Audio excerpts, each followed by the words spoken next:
Hello and welcome to Paddling Pool 274. I am Pat here with Mr. Slap, and we are starting right away with the group stage of this tournament. We've had how many? 34 teams that registered today to play this paddling pool, and we're going to start with these two, Mr. Slap. Yes. Now, Pat. Yeah. Everybody at home sitting right now, looking at these team names, I want you to read it with me. We have the team of Watch Me Whip, Watch Me Nene versus Little Boy Squad. Only in the Splatoon community are we going to see names such as that, and just you carry on, Pat. I need to get my head around these names. I mean, it's paddling pool. It's a classic. You bring your friends, whoever could be available this Wednesday, and it's relaxed. It's not your big team name, and yeah, whatever crosses your mind when you need to register, you can type in, and that's going to be your team name. We should mention that it's in all caps, so we should scream their name. I guess I'm not screaming. Oh no! I think we should sing it every time, like actually like from the song. We should do like the Watch Me Whip. Now watch me, nay. Okay, like you should ad-lib the okays whenever I say the name. But anyway, we're getting into this game, and I see a Dynamo roller. I am very happy right now. Yeah, Dynamo on one side, regular roller on the other side. We have good roller action. Yeah, that's a regular roller with a different skin. I know. And look at that. Okay, so Watch Me Whip, Watch Me Nene in full camps was able to get the zone right at the beginning, but it looks like they are falling down a little bit now as the Little Boy Squad are trying to get in and gain control, but Watch Me Whip, Watch Me Nene are just doing enough to keep the zone in their favor. And right now, team are just losing one pick after another. Are we going to see a change, Pat? I don't know, but right now, Watch Me Whip is still painting that zone, and they get two down on each side. Juno gets splatted right as they activate the bubbler. The bubbler is not going to do anything, and Watch Me Whip, watch me keep the zone. Exactly, Pat. Exactly that indeed is right now. We are just seeing Little Boy Squad, not the Little Boy Squad. I want to say the every single time, but look at that. Okay, there we go. Rapid Blaster is able to go in and get 2 picks. June now just sitting down there at the side as Watch Me Whip, Watch Me Nene are still just trying to hold, but look at June from behind. June is getting in from behind, is able to get 1 pick, puts the bubbler down as well, and there we go. Little Boy Squad are able to get in control of the zone for the first time in this game. Yeah, June managed to get behind people and activate the bubble before anybody noticed, and that really allowed the rest of the Little Boy Squad to get in, get the splats, and get forward right now. Tyrex, the last standing, gets splatted and gets sent back to spawn. The Little Boy Squad is in control, and I mean, with just 50 points mark passed, they're on their way to getting the lead. Oh yeah, they are so close to getting back into the lead, but who knows what Watch Me Whip, Watch Me Nene will be able to do. But no, they lose the Zuka battle, and there we go. Little Boy Squad has got into the lead, is still getting picks on Watch Me Whip, Watch Me Nene, and it's looking like Little Boy Squad is just going to be able to hold Watch Me Whip, Watch Me Nene right back in their spawn. And, you know, that's what you get for playing the Rapid Blaster. You're not going to be getting any dinks with that direct. That's going to get an instant kill, and there we go. Little Boy Squad is able to take that first game, Pat. Yeah, I feel like that's the double-edged sword of the Dynamo. The Dynamo is great when you want to keep the opponent from running at you, because you just do a horizontal and they don't run at you anymore because you're a Dynamo. When you want to push, though, when you want to get back onto the zone, that Dynamo is not useful. It's very slow. It's not finding the splat. And Watch Me Whip, they were holding the zone. They were fighting well, Little Boy Squad, for the first half of that game. But Little Boy Squad, the second they were in control, they kept that control because Watch Me Whip didn't have any tool to push. Yeah, no, of course. And of course, we do have to point out that changing point in the game that got Little Boy Squad right in the lead. June making that wonderful flank, having the big bubbler on deck, and able to just sneak around to the back line of Watch Me Whip, Watch Me Nene, who were just completely tunnel visioned on keeping Little Boy Squad straight in their spawn, leaving it so, you know, that's what the roller does best, just getting into people and then getting those picks right afterwards when everybody's caught off guard. It's so perfect at just getting those instant splats, and that just completely turned the game in an instant for the side of the Little Boy Squad. But now we go into game 2, tower control. This could be a little bit different. Yeah, tower control is going to change things. We're not really going to change comps for the Dynamo and the Rapid Blaster Pro. Coming together are back. I like that duo, to be honest, because that's a lot of chip damage. And that's good, like, mid-range action. They have to watch the pencil on the side of Little Boy Squad, especially on such an open map. That pencil in position can dominate the whole field. Yeah, no, they've already got Soda on deck before anything can even happen. Everybody powered up, and there we go. Ooh. You know, watch me, Nene slightly going down, but it looks like neither team is really able to get that much. But oh, so many people are just jumping in on the side of Watch Me Whip, Watch Me Nene, and Little Boy Squad are once again getting straight in the lead. What a bomb, using the wall to instantly explode the bomb. That was really good from Palm, and is now just using that Inkzooka just to pressure off as they're able to get to the first checkpoint.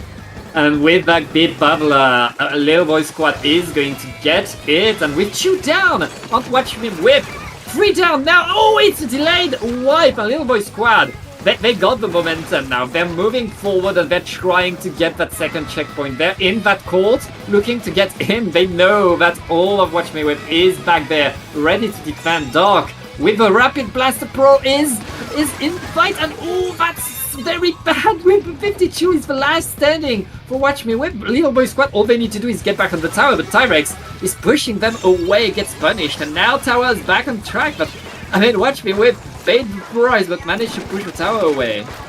And look at that squeezer up there. That squeezer was so good because it was just allowing everybody from Little Boy Squad just to jump straight back in. And they are also so good at getting those picks. Look at HZZZ coming in right now with that Zuka as well, doing that charge straight up. But the roller beat him to it. June, again, putting that big bubble in such an advantageous position. That is so good at getting you past that second checkpoint. And look at that. Another Inkzooka coming straight out. 1 point left.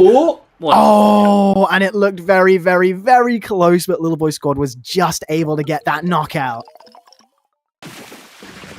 I mean, game 1, Watch Me Whip showed that they were able to fight, but not able to push.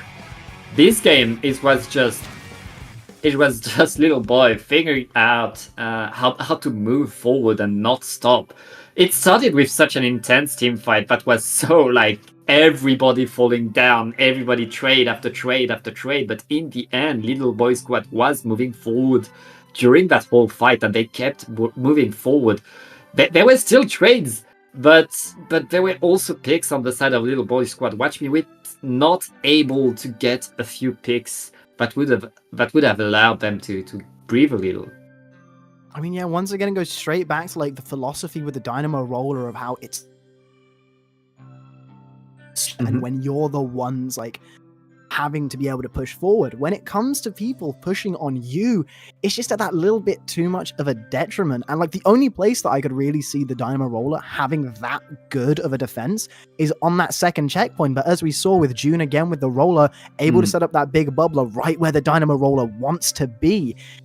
It's just a little bit unfortunate how you just couldn't, you're not really able to fight back with that. But you know what, Little Boy Squad as well, as you said, they were the ones that were pushing up during that team fight right at the start as well onto Watch Me Whip, Watch Me Nene.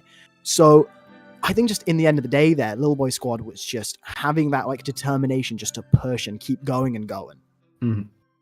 Yeah, and they made a pretty good statement in this game, especially since there are only 3 teams in this group. So winning 1 game, especially since the last team in the group is Condi for team number 1, winning this game means that Watch Me Whip is pretty much guaranteed alpha bracket. So well played, Little Boy Squad. Well played. Very unfortunate for Watch Me Whip, Watch Me Nene. One of my favorite teams to say the name of so far in this tournament. But who knows what else we're going to see when we get into the next game, though. Well, we will see more. We will see much, much more. And we will see that right after this very short break. Do not go anywhere.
everybody, and welcome straight back into Paddling Pool once more. I am once again Mr. Slab, and I am here with Pat the Goat, and right now we are going to be looking straight at minus 800 SQ points and Sky High. Yeah, on one side we have people salty at Sendoku, and on this other side we got the Sky.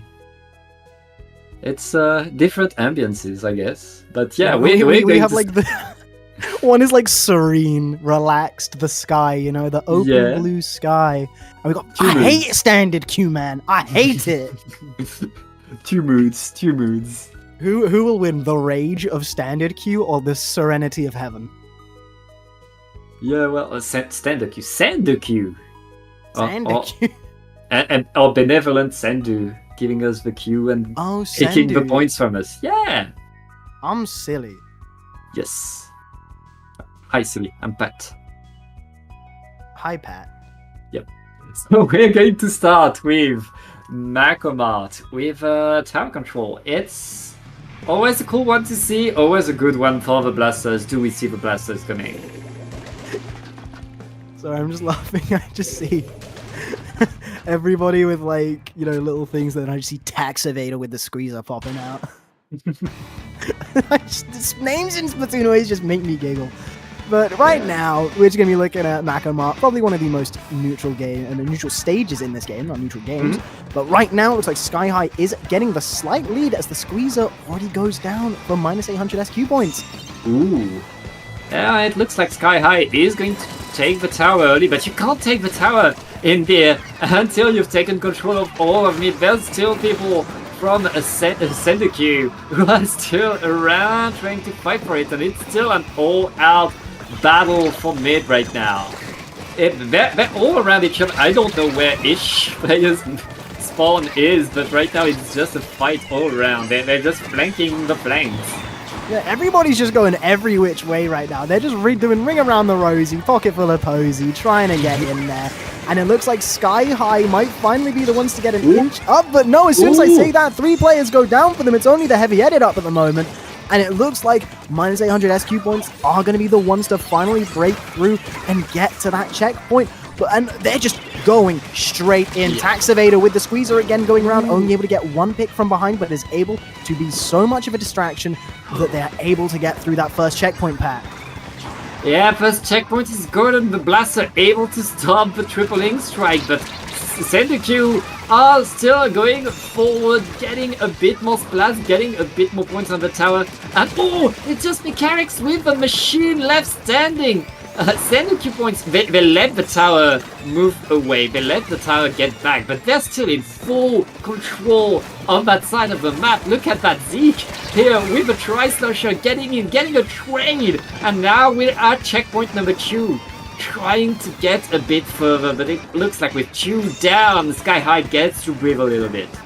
Yeah, the heavy edit in the machine just doing enough to get SQ points away from that checkpoint, and Zeke once again going in is able to get the pick, and is now going straight around, is able to get 2 down. Only the sloshing machine is up once again, but that Booyah Bomb is going to be just enough to set them off the tower, just so maybe Sky High is able to regroup, so maybe they're able to stop another push attempt at that second checkpoint. But no, what a snipe with the Charger, able to get that Carbon Roller, and look at that Inkzooka coming out, putting a stop straight to that heavy edit. That was so nice, and now they might just be able to. There we go. I saw both of them jump off of the tower there, and I'm like, one of you needs to stay on.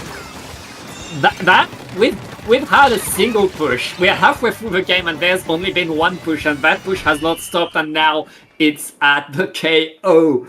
Minus 800 Sendoku points. Just getting everything there. Taking their time to push, taking their time to take the control, but not stopping, not leaving the space, and constantly getting every point that they can take at every second. Yeah, no, like that was, as you said, it was just one push the whole game, like just a continuous push of like Sky High was able to put SQ points at bay, but they were just able to get straight back into it and regroup just a little bit faster. And then we saw so many times that Sky High just went down to a 1 player. and they were forced to regroup in their own spawn as SQ Points just pushed a little bit further and a little bit further and was just able to go just that tiny little bit further every single time. And it was just too much for Sky High to handle, and SQ Points is able to take that first game. Yeah, but it's just game number 1. And I mean, Tower Control is a game where when you have the tower, you have the momentum because you have the special advantage. You can just, as long as you keep someone close to the tower to refresh it a little bit, you can keep pushing over and over and over. We saw at the start of that game that Sky High were fighting pretty mightily against 800. Like, they were able to match that fight. It's just they were not able to stop Sendoku when they had that momentum. If they want to stay into that round, if they want to win that set, they're going to need to be able to stop minus 800 like in their tracks. And in Rainmaker, it's a bit easier because you don't have as much issue with the opponent cannot just stay near the Rainmaker and wait for the opportune moment to push because you have to get that repop. You're losing a player every time if they get splatted. Like that you have a bit more leeway to stop that momentum. Exactly. But now we are going from a map, that everybody knows and loves to another map that everybody knows and loves. Like, two of the maps that I see people going crazy for online all the time. We're just getting them straight back and on Rainmaker as well, Pat. Yeah, on Rainmaker, it's going to go fast. Let's see what is brought to the table. We just changed Squeezer right there for the green one. For Tax. Oh no! Wait, it's Vicarix bringing a green Squeezer to fight the red Squeezer from Tax Evader. Yeah, one Squeezer versus another. One with the screen and one with the Ink Zuka. So who knows what's going to be happening? Because right now we're just seeing once again that battle in mid, and the Ink Zuka already putting their boot straight into this game and marking that print straight down in the sand. As they have already got a splat on someone, and there we go, the stamp also able to get something as it was chucked in, and SQ Points is able to just go straight in again. Tax Evader once again flanking around to the side with that Squeezer, and they are so good at it, just getting hit after hit, as we are seeing so many more people go down for Sky High. You said this was going to be a quick game, but I didn't know it'd be this quick, Pat. And Zeke is switching to the side right now. Sendoku is paying off. How did they lose 800 points? They're just getting in and getting splat after splat. It's 3 down onto Sky High. Wait, why didn't they dunk it? Wait, are they trying to do spawn camping in this tournament? I don't think. I think they didn't think they had the space, they had the time to get on top there. They wanted to wait for the rest of the team.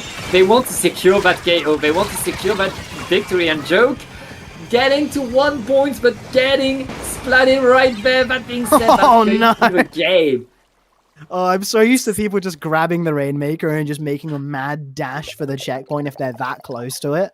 But oh, that was just so unfortunate for the other side, because we just saw that okay, they were able to get the Rainmaker down. Okay, we need to rush in now. Boosh! The Rainmaker's shield just kills them before anything can happen because it was that close. That was very unfortunate for Sky High. We didn't have time to say anything about the Dynamo and the Sploosh of Magic. There was a Dynamo and Sploosh? Yeah, on the side of Sendoku. On the side of Sendoku? Yeah! What?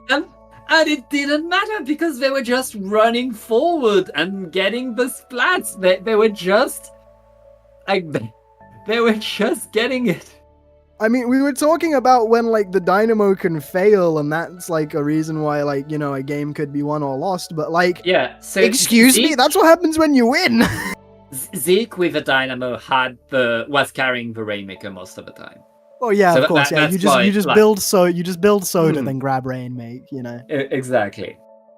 But yeah, there was a Dynamo on the Sploosh, and they won. Congratulations to minus 800 Sendoku points. I guess you're gonna make some points back. I hope they get all the Sendoku points they need after that. Yeah, they better. They better. They're playing that good already. What rank are they? Yo, get the Sendo ranks for us right now. Put them in chat. Tell us. We'll see, but yeah, that was a quick round number 2. We will see round number 3 very very soon after this short break.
And welcome back to Paddling Pool 274. It is now time for round number 3, the final round.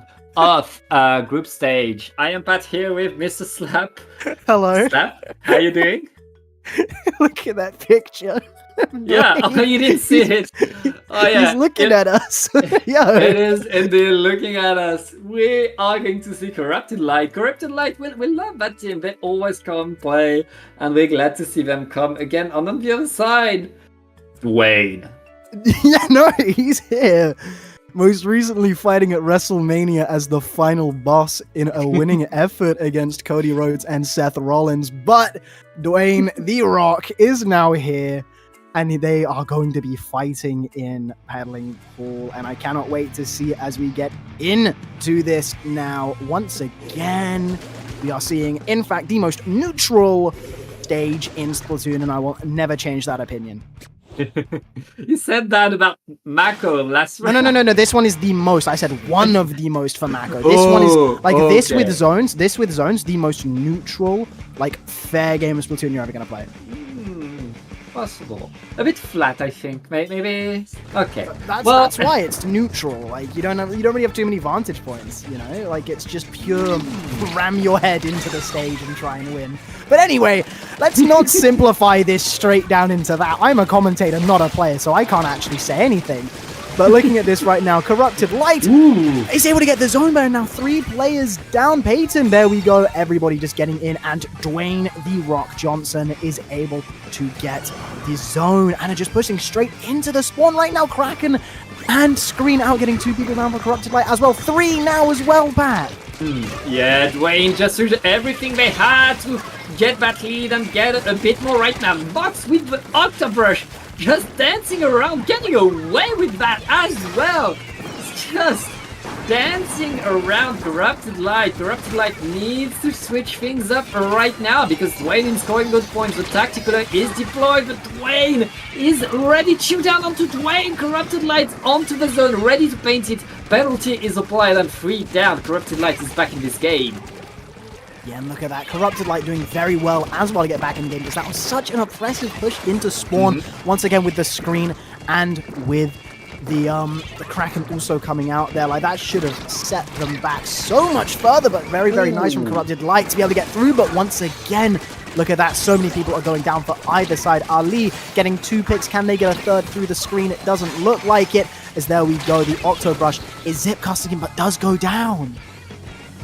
Yeah, and right now it looks like Corrupted Light is going to take the lead right there, still holding that zone. Dwayne waiting for their specials. They already have a Kraken, and the Kraken is coming. 26 left onto the zone right there, but there's showdown. There's showdown on the side of Dwayne. Corrupted Light is just holding strong, and with a wipeout, they're going to get game number 1. Yeah, no, Corrupted Light making Dwayne look like Rocky Maivia right now. If there are any wrestling fans in chat that actually get that reference, I salute you. But that's basically just simplifying, saying, yeah, no, Corrupted Light did win that game. And very, very good as well, you know, able to get out of that push that Dwayne had set up and was just able to take that zone and not relent for a second. Very dominant as we got into it. But now we are going from, you know, something very neutral, something very, very well loved by the community to Clam Blitz, which is probably one of the most decisive modes in any shooter. Yeah, we should appreciate a bit more how unique and special Clam Blitz is. And I really love seeing Clam Blitz being played and playing Clam Blitz, honestly, because there's so much to do. There's so much more thought into the mode, into all of that. And yeah, it's really a pleasure to see. And on Barnacle and Dime, it's a map that has grown on me. And honestly, with the edits that has been done on the map, with all the changes that have really added to the map, added to the flow of the map, you really have a very, very good map mode here. Yeah, no, exactly. But sorry, I just had to cough there. That's my fault. No. But yeah, no, I wonder if we're going to be seeing like any kind of like weapon switches or anything like that, because right now Dwayne really need to find a way back into this if they don't want to go down. I think that's might be what's happening right now, as we are seeing a lot of players just sitting there getting ready. We've seen so far most teams that we've seen today just instantly go straight back in. We are right back in the game. But, you know, a little bit of strategy happening right now, you know. Just trying to see if we're going to be seeing any kind of like switches up or anything. We could. I mean, Oh, I forgot to do the thing. Glamblitz Pat. I know Do we've the literally thing. got like possibly like only one game left for this like little block here. But Yeah. out of any weapon in this tournament that you want to see today, any weapon at all, which one do you want to see? You're putting me on the spot.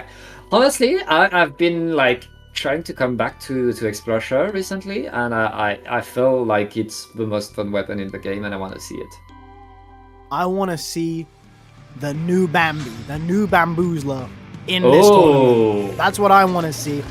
Who knows if That'd be either of nice. us are ever going to see what we want to pick, though, because Mhm. that most likely will not be happening. But I always have horrible luck, and my co-commentator has great luck with that. I don't know why. But anyways, let's go straight back into this right now. Well, and what we are seeing is a few range blasters, the two different variants on each side. Corrupted Light are there already with a tactical on both teams for that fight for mid. We're gonna see a lot of splats. And it's already starting. Players are just running at each other. They know that the drinks are on. It's the time to go forward and try to Oh! get the advantage. Oh, Whoa! Yoshi! That! I mean, you get no jump RNG when you have Tactical active, and you want to use that to your best with the range blaster right now. 2 down, still on the side of Wayne. Marks needs to get something with that Zipcaster. They're not gonna get much, but Corrupted Light is going to get 262 in that first push. That's a decent first push. That is a very decent first push. What you never want to do in Clan Blitz is just pop the bubble and just do that.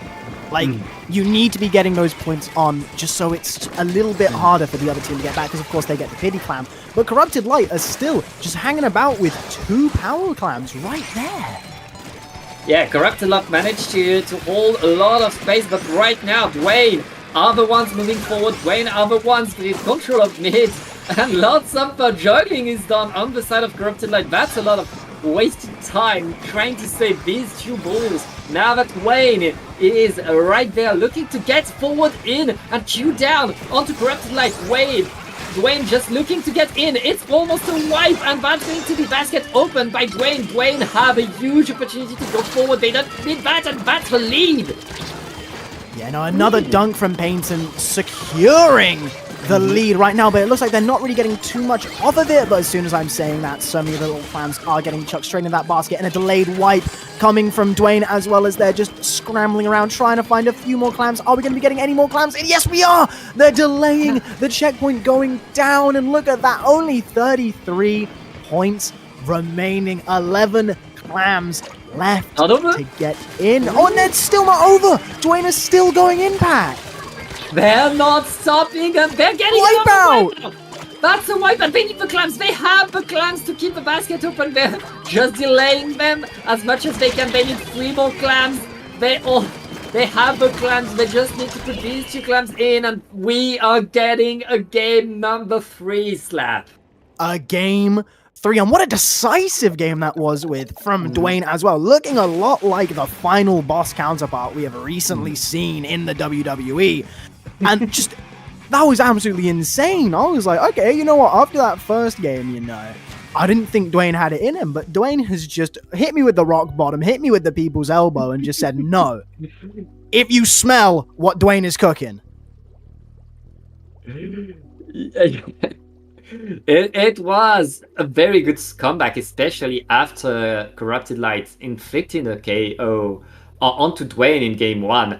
Getting back with a KO on Clan Blitz on this map, it's really not easy to keep control of the basket area on this map, but Dwayne really managing their presence, managing their specials, managing the clams. They were constantly keeping that basket open, constantly coming back for clams, constantly keeping the fight active. They did everything perfectly to keep that basket open, and that shows really great coordination in the team.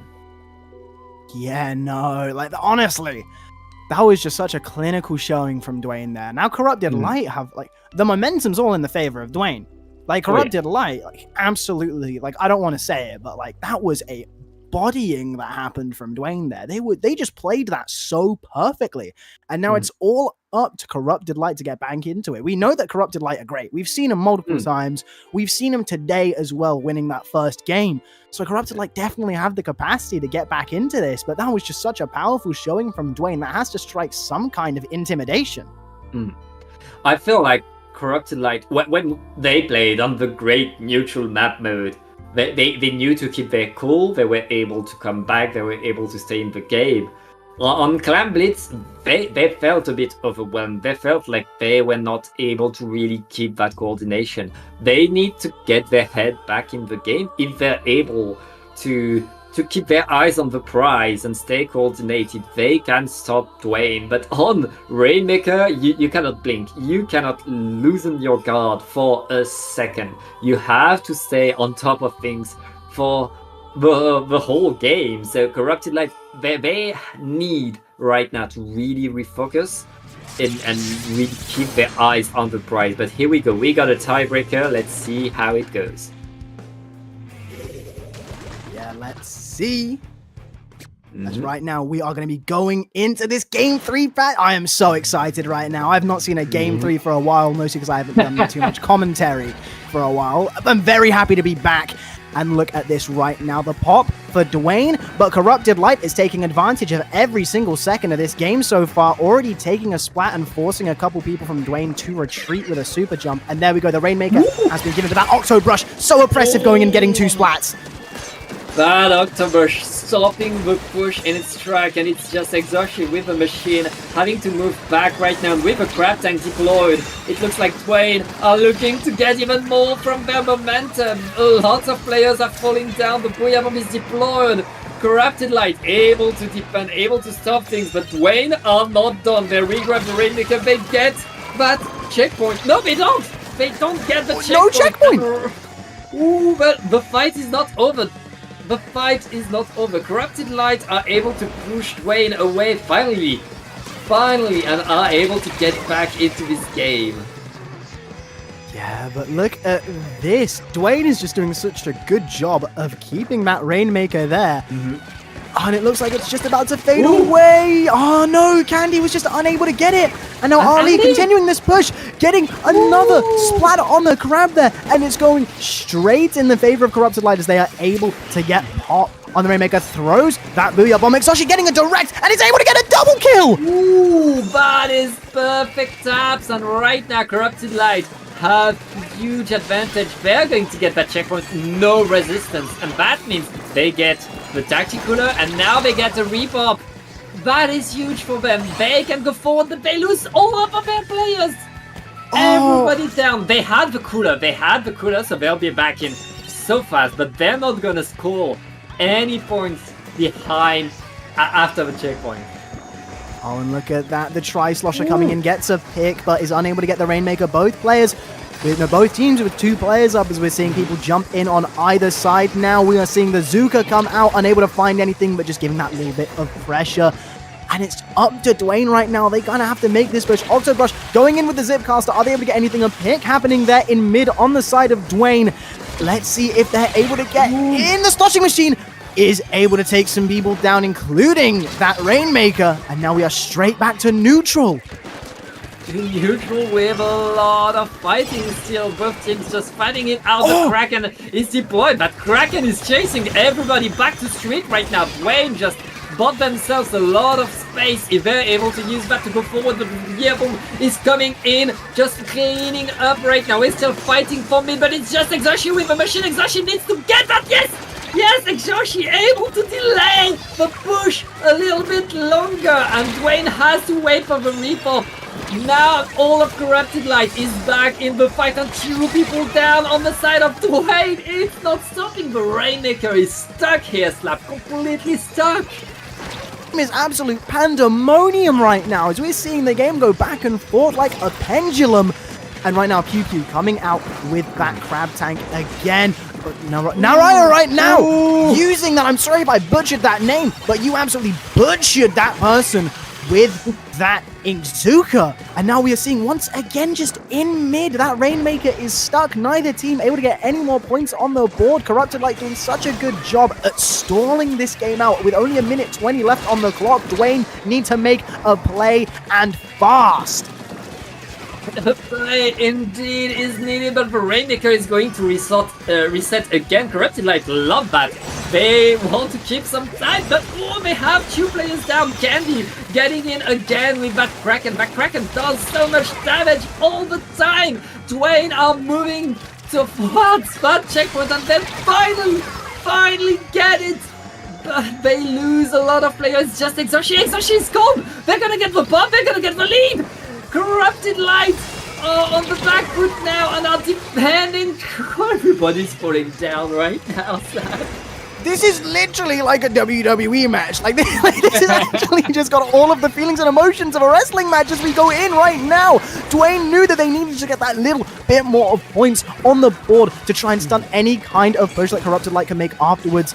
They knew they were on the back foot, that was very smart. And right now, we are just seeing, there we go, look at that, they were able to get the Rainmaker again, even with the cavalcade of specials that were being thrown out. Everything on the kitchen sink was being thrown out, but somebody on Dwayne was just able to get that Rainmaker for a single second, just slipping through everything. And now Corrupted Light have to make this push. It's in their court to make this push, Pat. The Zap is out of shocking and is called out right in time by Corrupted Light. They need to go through the whole map in overtime. Pew Pew trying to stop the Rainmaker with a crab tank. He's going to be stopped right there. Corrupted Light still alive, still going forward, but they don't have that much time left. And the Zipcaster is attacking. Oh, the Zipcaster is getting in there and not enough. What survival by Ali, but Ali needs to get more than survival. Ali needs to go forward. There isn't that much time left. Oh, the Kraken is it. There we go, ending this match, putting them down for the 1, 2, 3. Dwayne is able to clinch this game out. What an exciting game to watch. The tension was palpable as we were just seeing teams go back and forth, forth and back, to and fro. But it was just Dwayne in the end that was able to clinch that out. Let's look at some of these replays, Pat.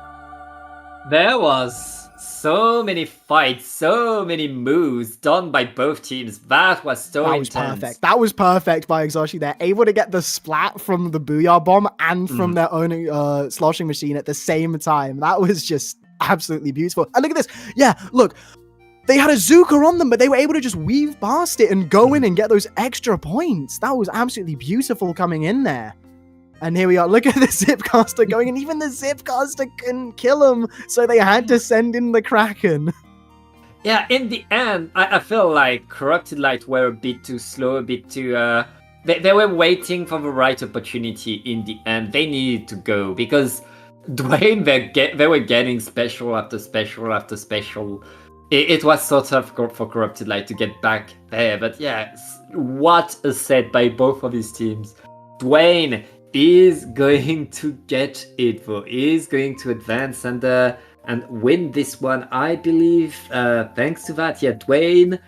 Oh, both teams are qualified for Alpha Bracket, but Dwayne is going to get the better seed. Let's go, Dwayne. That's my WWE People's Champion. If you guys really can't tell from this, I am a massive wrestling fan. I'm sorry for shoving it down your throats this entire commentary block, but like, come on, I had to. Can we switch back to like the thing that shows the team so we can see Dwayne's face, please, Brownie? I want to see Dwayne's face again, please.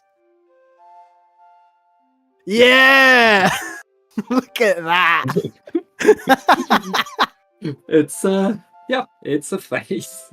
That's such a perfect picture as well. Like, he's just stoically looking forward. Anyways, that is the end of the group stages, I believe. Yeah. That's the end of me on this stream, right? Or do I get one more? No. You get like 50 more minutes of talking. You're not done. You are not done. We want more of you, Slap. We want much more of you. Oh, thank you. So yeah, we'll take a short break. We'll wait for the groups to end and for the seeding to be done, and we will be right back. Don't go anywhere.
Introducing Rock Band, a premier Splatoon tournament featuring a unique weapon draft system. With $500 on the line, sign up so that you can get your team some big money. The tournament will be July 20th, 5 p.m. Central Standard Time, so get your team ready for that by signing up via the QR code on screen right now. Yes, that QR code. Hope to see you there. Splatoon Stronghold, a stronghold for competitive Splatoon, providing resources to long-timers and newcomers alike. If you're new to the competitive scene or still figuring out how to join, we have a Getting Started guide and plenty of other resources to help you in your journey. If you are a seasoned veteran, we still have plenty to offer. You can find and join tournaments as well as participate in our Captain Forum and find free agents and teams. Our mission is to make competitive Splatoon easily accessible to everyone. So what are you waiting for? Join the Splatoon Stronghold today!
Hello, everybody, and welcome back to Paddling Pool once more after a tiny bit of a break there.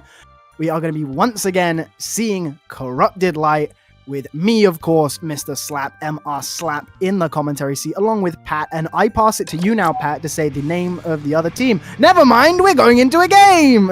Yeah, it's Triple Futurete, Gamba Waffen. A wonderful team. Brownie! Brownie?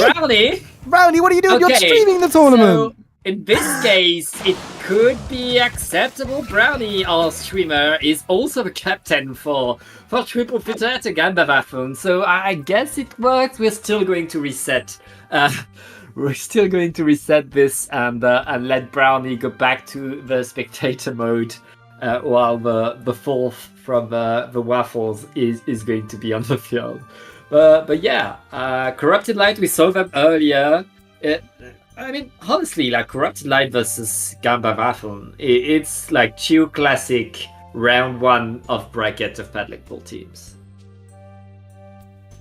That's so funny though. Brownie's like, hey, no, I'm captain of this team. Let me in. Put me in here. That was beautiful. Yeah, okay. It's been fixed. Everything is back to normal. And yeah, we're back with everybody is in the right place. So yeah, we're going to start with Umami Clam Blitz. As we were talking about earlier, Clam Blitz, so much more dynamic, so different, so many different things to manage at the same time. This is a map where you can get in and get control of the basket area and just stay there for 100 points. Yeah, no, exactly. And yeah, it's a tough one, and we'll see how these teams are doing. I don't think I've seen these two teams around. I don't know if I've seen them fight each other before, so it's an interesting one to see, at least, because like these are players that we see often in Paddling Pool. I usually do part 2, and yeah, so I haven't seen that matchup much, so we'll see how it goes, but it's going to be an interesting one for sure. Oh yeah, definitely. And this time we've got Brownie sitting as the tournament tournament runner here, the stream runner, I mean. Mm-hmm. That two, I wasn't expecting to see the 2 splatter shots with the Custy Blaster and the pencil coming in for the team name that I refuse to say. The Waffles. Call them the Waffles. The Waffles. And that's like, if you're going to bring a custom blaster to the table, you want to have weapons that can adapt to that. And what is like, there's nothing more adaptive than 2 shots and a pencil. That's the Waffles really showing that they can go to at any rhythm, that they can do pretty much anything with a double Zuka. Right now, the Corrupted Light are holding in, and that grab tank is pummeling everybody. 3 players down. The ball is going to be made, and Corrupted Light is opening the score right there. Yeah, no, a little bit of a wait there. You could just see Ali was standing there begging for the clams to be thrown to him with this way. And that, we saw a little pick happening now. We're just seeing people go down, and Corrupted Light, exactly with what happened, as we saw last time in a Clam Blitz game, they get 62 points on the board, but who knows what's going to happen when the Waffle come back in. I can't even say it in English at this point. Triple Waffles. Triple Waffles. 3 of them. Yeah. Okay, the Waffles are back in the fight, at least. Fighting for mid, fighting to get forward, and they activate the splashdown in there. They're really fighting to get in, but Corrupted Light are unfazed. Never mind. 2 players down onto the Corrupted Light. The Waffles are getting in. Penny just getting the splash, getting in there. And the basket is open. They're not able to put the other ball in. Agata is putting a few clams in there, keeping things alive. And now with the ball, the lead is taken by the Waffles. They keep scoring clams in. Agata is finally called out and put out of their misery. Corrupted Light is in control again and pushing back into mid, but what a comeback by the Waffles. That was a very, very good comeback as well, getting all those points on the board, and it is still going as Corrupted Light with 3 players down. We're seeing Pelly just doing a monster rush push, going in, deflecting that killer whale away. As now we're seeing them build up that power climb in mid once again. And Corrupted Light need to get out right now, Pat. You can't underestimate the Waffles once they have that momentum, especially when Smite Pro Mizuka's 2 down on to Corrupted Light. They have to jump away. It's going to be another opening of the basket for the Waffles right there with the splashdown. That's 3 down onto Corrupted Light and another ball in. The Waffles are not stopping it. They're getting the splat after splat. They're within 16 points of the victory, but they have to move back. They have to give some ground to Corrupted Light and let things go. Yeah, just 6 clams away. Now adding in those 7 extra points you have to throw in, that's going to be just a couple more clams you need to throw in, but that's still so little. It could be over with one more push from the Triple Waffles coming in. Yeah, they've already got a power clam set as well. This is Corrupted Light. I've said it before.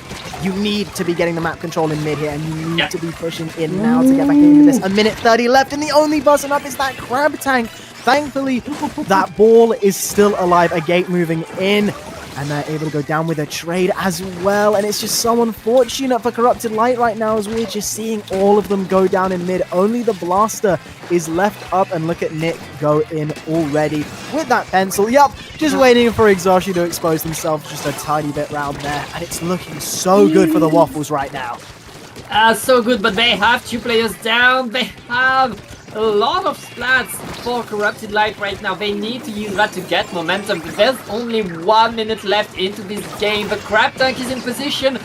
Pencil is not in time to deny it, and right now Gabby is...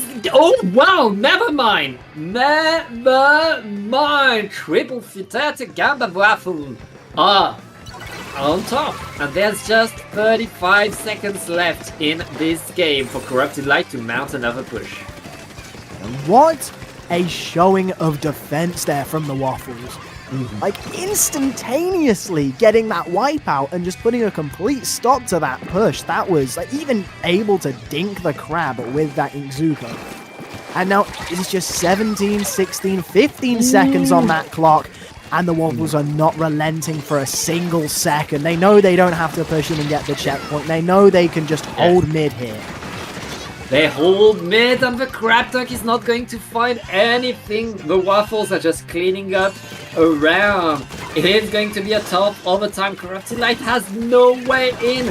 They need to run at the basket right now, but they only have 1 player left on the field, and that player is going back to his phone. That's going to be game number 1. Going for Triple Waffles, and Agata just getting 1 more just to prove a point. That is... What an insane showing there.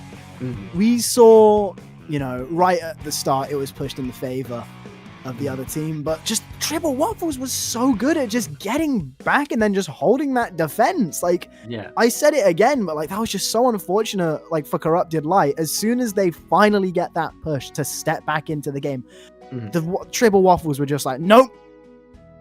Nuh-uh. None of that is happening. None of that. Just instantly the wipeout happening. We were ready to be like, okay, the push has come in. We're going to be seeing Corrupted Light get back into this. Nope. It's really like the Waffles took control, and once they had that control, they kept it. Corrupted Light were fighting just to get to the basket, just to open that basket, and the Waffles were there to punish, to end their dreams. It's not over though. Corrupted Light have 2 games to get back. They need to win these 2 games though, and we're going to go to Hagglefish on tower control, where I mean they have a range blaster. That range blaster is going to be key. Is going to be so important, and they're going to need to do everything they can, because honestly, like the composition that the Waffles are bringing to the table, it's going to be work very well on tower. I mean, you have your Pencil and your 2 Zukas that are perfect for Hagglefish, and a blaster to help with that. That's going to be very, very good for tower. Yeah, no, but honestly, with such a dominant showing there from the Triple Waffles. Like, who knows what we're going to be seeing in this next game, but as we've seen before, Corrupted Light have the capacity to get back into it. I always like hyping up the team that just lost because we know what they can do. Like, it's a lot of times where people on streams and stuff, like I do it in like Smash Bros tournaments, other FGC tournaments, where I see somebody just get like completely donked on at the start, and I'm just like, well, we know what's going to happen. And then like they just turn on the gas and it's like, oh, my bad. You know, like just like out of viewing perspective, it's so hard to remember that like both teams are definitely still in this. And Corrupted Light, I mean, we saw what Corrupted Light were able to do when you bring things back to neutral, you know? And who knows what we're going to be seeing with Corrupted Light on this stage, on this mode. It's not over. It's not over for sure. A comeback is always possible. It's on Corrupted Light to adapt to what the Waffles are doing, and we see a very different comp on the side of Corrupted Light. No change. Not a change on the side of the Waffles. They know what they want to play. It's been working so far. Yeah, no, and I feel like this is it for Corrupted Light now, where it's like, okay, they've made the changes to the weapons. It's all or nothing, really. But unfortunately, someone's already gone down on their side, and Negate going straight in and able to get to that backline, even with Soda up. Corrupted Light are once again taking the back foot. We're seeing the NZAP now come in. Ali again, just pushing Nick off of the tower there, pushing it a little bit more, able to get one splat. Ali almost crushing Dreams, but doing just enough that Corrupted Light is back in control of mid. A trade between the Chizukas right there, and he is still fighting for that tower. That Blaster's getting in and getting Q right there. It's free down onto the Light, and the Waffles are going to go to the first checkpoint with no resistance. Yeah, no, a complete and utter wipeout happening right in front of our ice pad. That's a lovely sprinkler position as well, just covering the ink down there at the floor as they go through the checkpoint. But right here, this is where it gets a little bit tricky.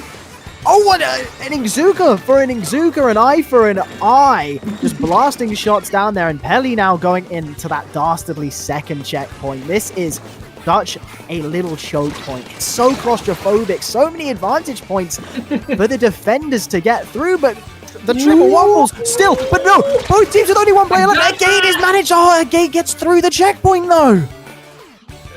What a move by Agathe, just hanging there, just forcing their way through that checkpoint, making sure that they stay in. That is 2 checkpoints down.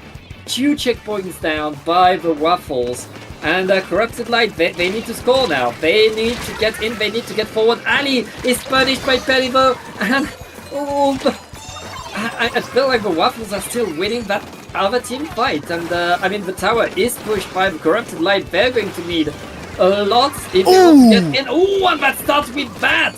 That's how you start a push right there.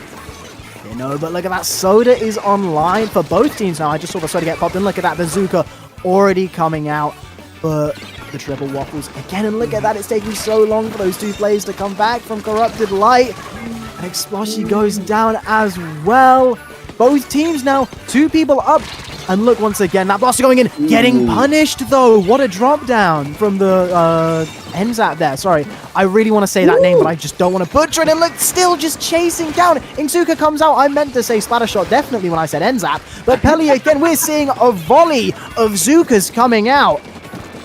So much is happening left and right now. That shot is getting in, and it looks like Corrupted Light is at the checkpoint. They're going to get checkpoint number 1. They have Tacticular active as well, but they have 2 players down. They need to give the ground. Pelly cleaning up right there. Triple Fitter to get the Waffle are back in control of mid and letting the tower go back in forward. Tacticular activating, and the Waffles, they want more. They want to push forward. They have 2, 3 splats right there. Corrupted Light is wiped.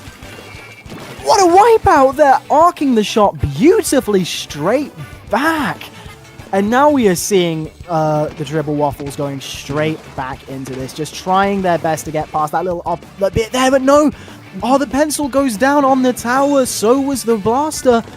And now Corrupted Light look like they can finally mount something again. They just need to be getting all of this control in mid. Agate once again getting the Zooka out, but another Zooka on the tower as well. Look at that. And then another Zuka comes out. We're seeing so many Zukas come out right now.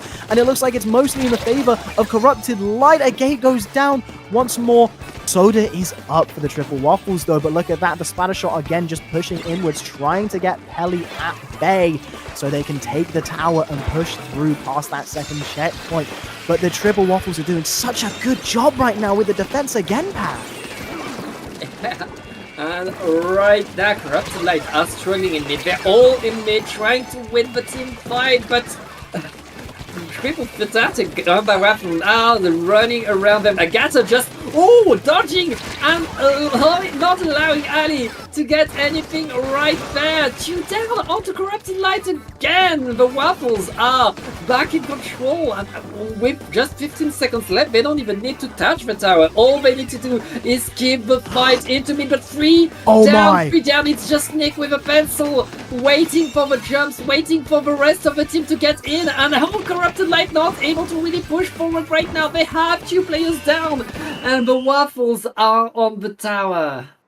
Once again, a clinical showing of defense coming out there from the Triple Waffles. Nick just absolutely blasted that pencil, breaking through so many little squids there, and was able to get that win for their team, not letting it get to overtime and not letting the colors go through. Corrupted Light going 2-0 down again. Very, very good from... I'm going to try my best to pronounce this one, guys. Don't make fun of me, okay? Triple Fatirid to the Gamba Waffle. Okay, I gave up. I gave up trying to say the first word. That was horrid. That was a horrid effort on my end. Yeah, congratulations to Triple Fitatic Gamba Waffle. That's what I said, guys. That's what I said. Yeah, that's exactly what you said. Perfect pronunciation. But yeah, they're going to advance on to the next round, and so will we. And when I say we, I Slap, I think it's time for you to say goodbye. Yes, it is me to say goodbye. Honestly, Pat, thank you for doing the long haul today. Oh, my pleasure, my pleasure. Always, like you give me an opportunity to cast with you, I'm going to jump on it. And oh, hell yeah. Now that I said that, where can we find you on the internet? Please plug something. There is a little @ that you can see on the stream there, @M_R_slap. That is pretty much the only place that you can find me online, unfortunately. Yeah, that's a start. That's a start. I'll try and branch out maybe at some point. But yeah, that's where you can find me. And I'm not going to ask where they can find you, because I'm sure you'll tell all the lovely people that later when you actually finish your shift. But I'm clocking out now. We're going to take a break as we do the comm switch as well. So it's lovely being back here for you all commentating Paddling Pool once more. And I hope you've all enjoyed it so far. And do not click off the stream right now, because we're going to be getting into even more exciting games coming straight up.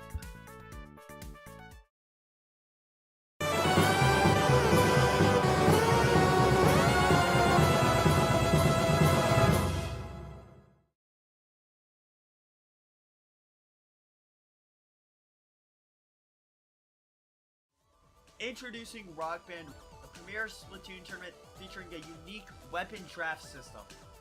With $500 on the line, sign up so that you can get your team some big money. The tournament will be July 20th, 5 p.m. Central Standard Time, so get your team ready for that by signing up via the QR code on screen right now. Yes, that QR code. Hope to see you there. Splatoon Stronghold, a stronghold for competitive Splatoon, providing resources to long-timers and newcomers alike. If you're new to the competitive scene or still figuring out how to join, we have a getting started guide and plenty of other resources to help you in your journey. If you are a seasoned veteran, we still have plenty to offer. You can find and join tournaments as well as participate in our Captain Forum and find free agents and teams. Our mission is to make competitive Splatoon easily accessible to everyone. So what are you waiting for? Join the Splatoon Stronghold today!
And welcome back to Paddling Pool number 274. I'm Nito, the one with the American accent. Here's Pat as well, the one without the American accent. I've decided to take over for Mr. Slap so that we have more American accents on this stream. No, I'm kidding. But what I am here to bring y'all is more alpha bracket action from our paddling pool event today. Up next is going to be Comp Diff versus the Round Table. I think it's the first time that I'm introduced as the one without the accent by a native speaker. I'll take it. Next time you, if you want, you introduce me as the one without the act, would it be with or without? I mean, we all have an accent. Oh, right, we do. We all do, but yeah, we're going to watch Comp Diff for scene number 1 of this tournament going against the Round Table. If you wonder, if you don't want to know how good Comp Diff is, don't blink. They are dangerous, and they named themselves for a reason. Do you know the reason, Nito? No, I do not. Enlighten me. So, Comp Diff are a bunch of one-tricks, and they don't care about the meta. They play the weapons they love, and then after beating you with weapons that don't seem meta, they tell you that they beat you because their weapons were better. Alright, I better see the non-meta comps here. Let's see what both of these teams bring out. There's a Splattershot Junior right there. Gosh, I already love this team already. Okay, and then we see a custom range blaster, which is starting to get into favor here in competitive Splatoon. So I'd love to see both of these weapons come out as we get round 1 started. Yep, and here we start with round 1. It's it's tower control, yeah.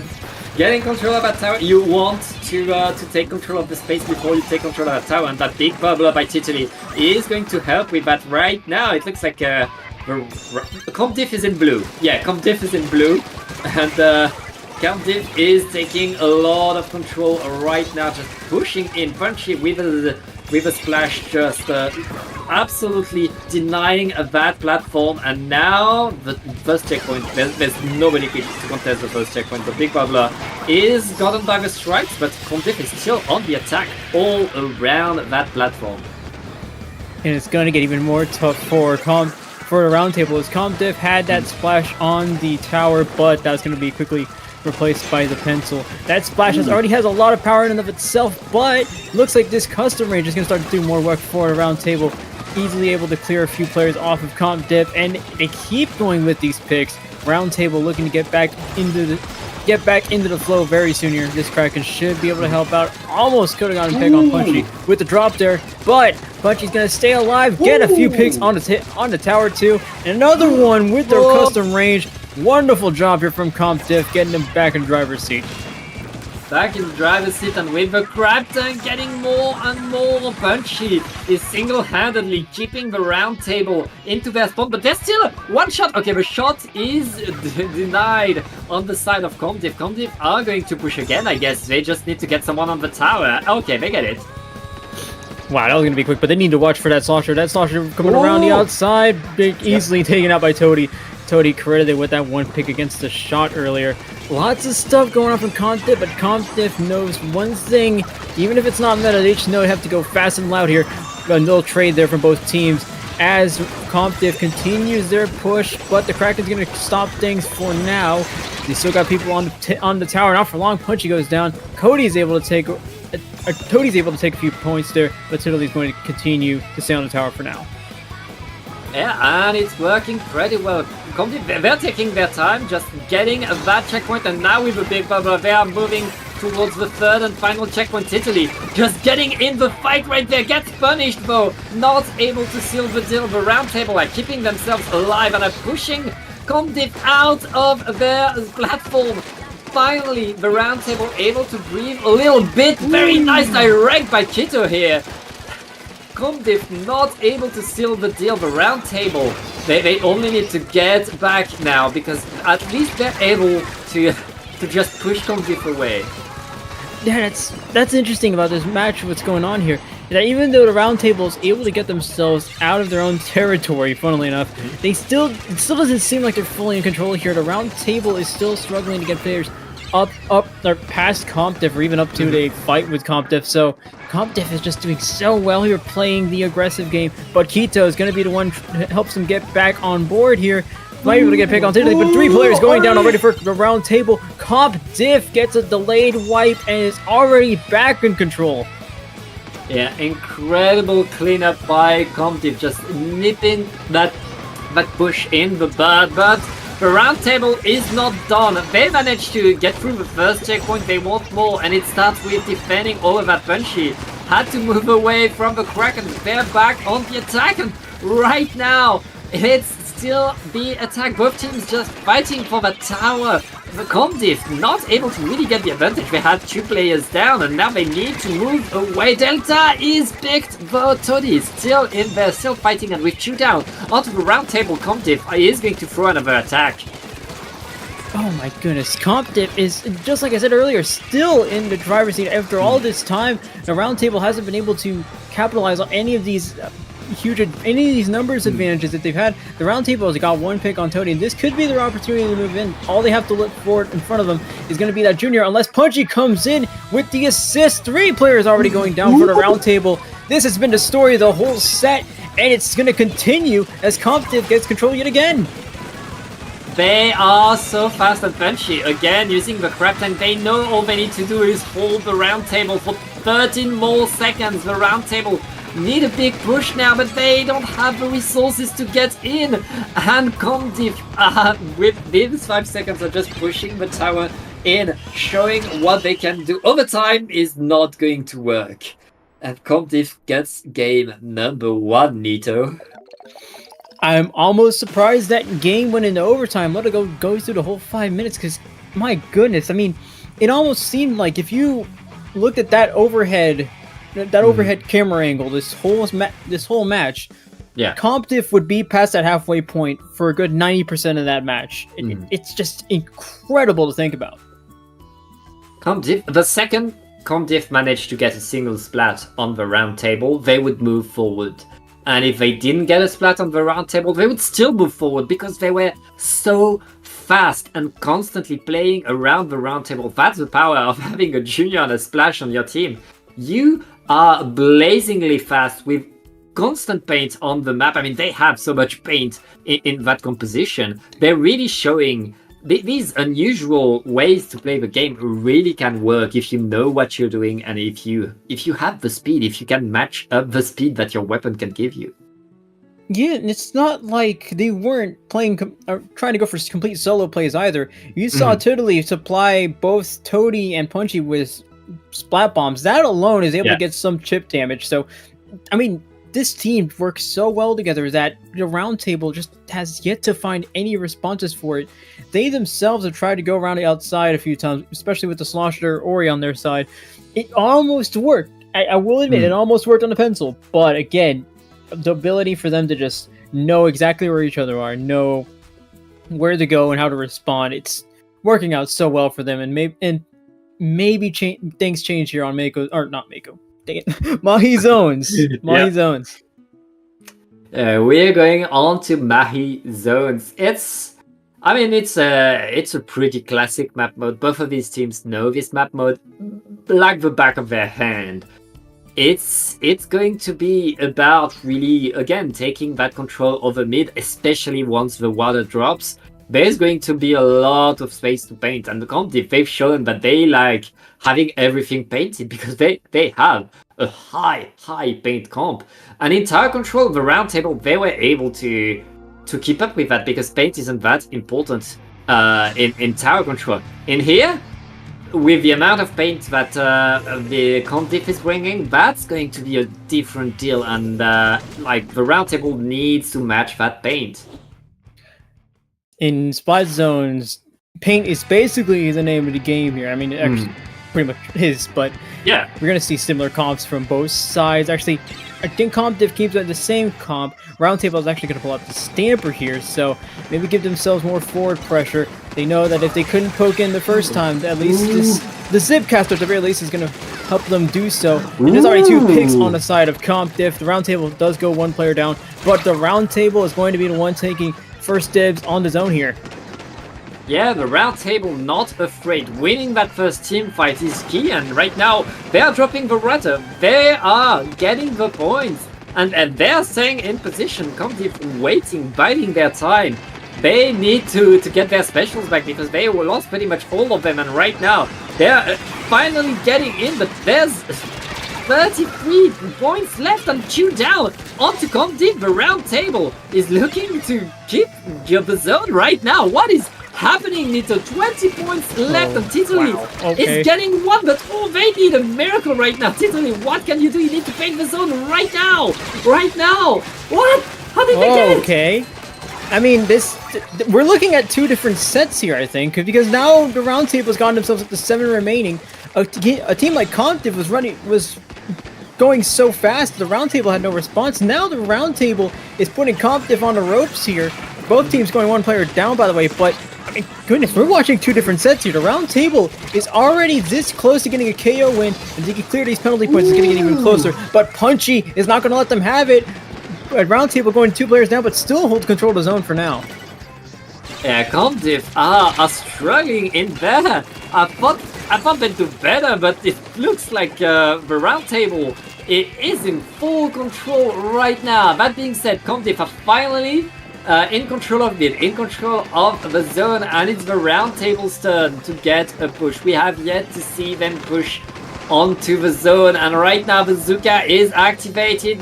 Roundtable trying to find a spot. They're not finding any, but they are activating all their specials to get in. Punchy with a crab tag. Punchy, and the defense! The defense!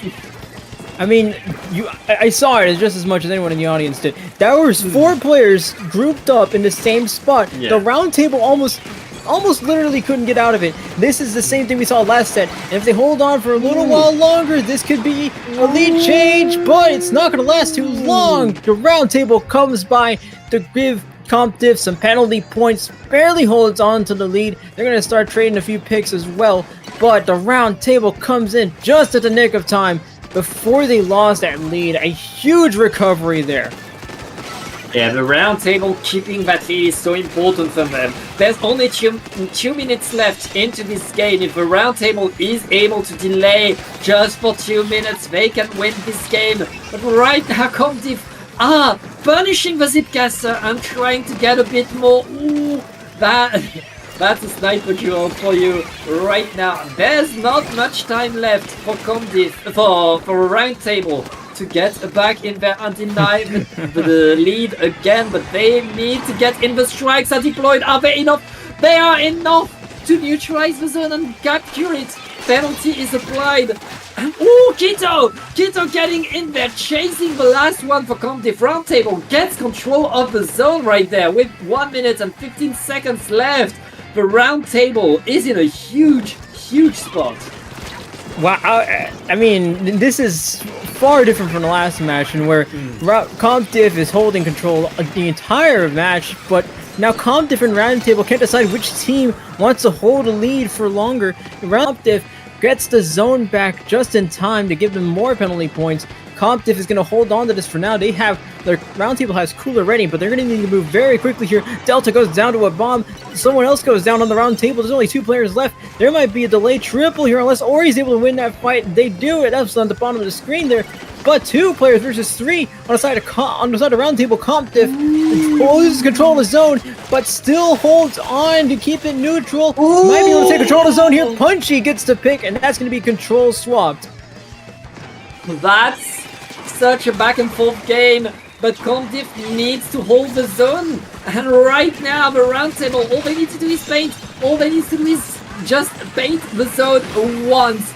We are near the overtime territory, and CompDiff are edging, clawing their way back into the lead. They just need to hold for a few more ticks. All of the Roundtable is getting in there. Ori has the strike. Ori is throwing the strike. The strikes are coming in back. Everybody is... Woo! That was so close.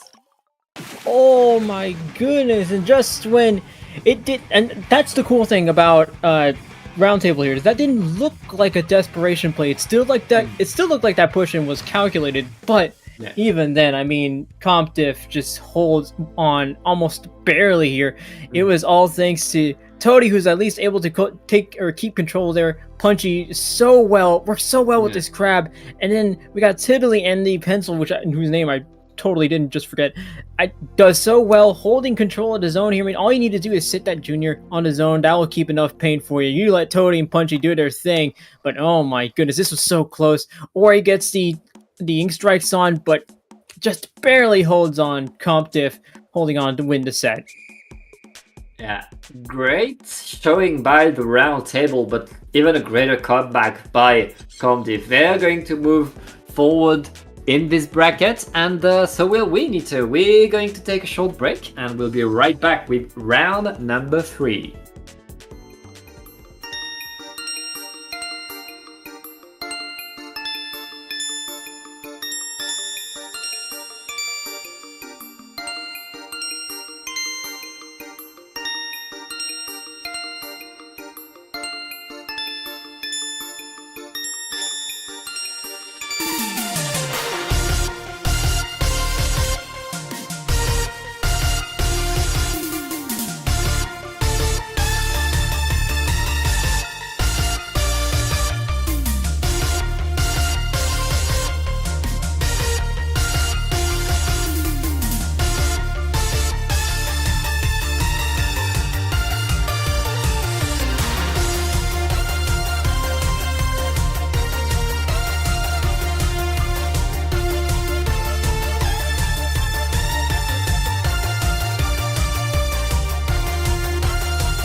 Hello and welcome back to this paddling pool. I am Pat again with Nito, and we see a team that we saw at the start of this tournament in the round 1 of groups. It was Little Boy Squad.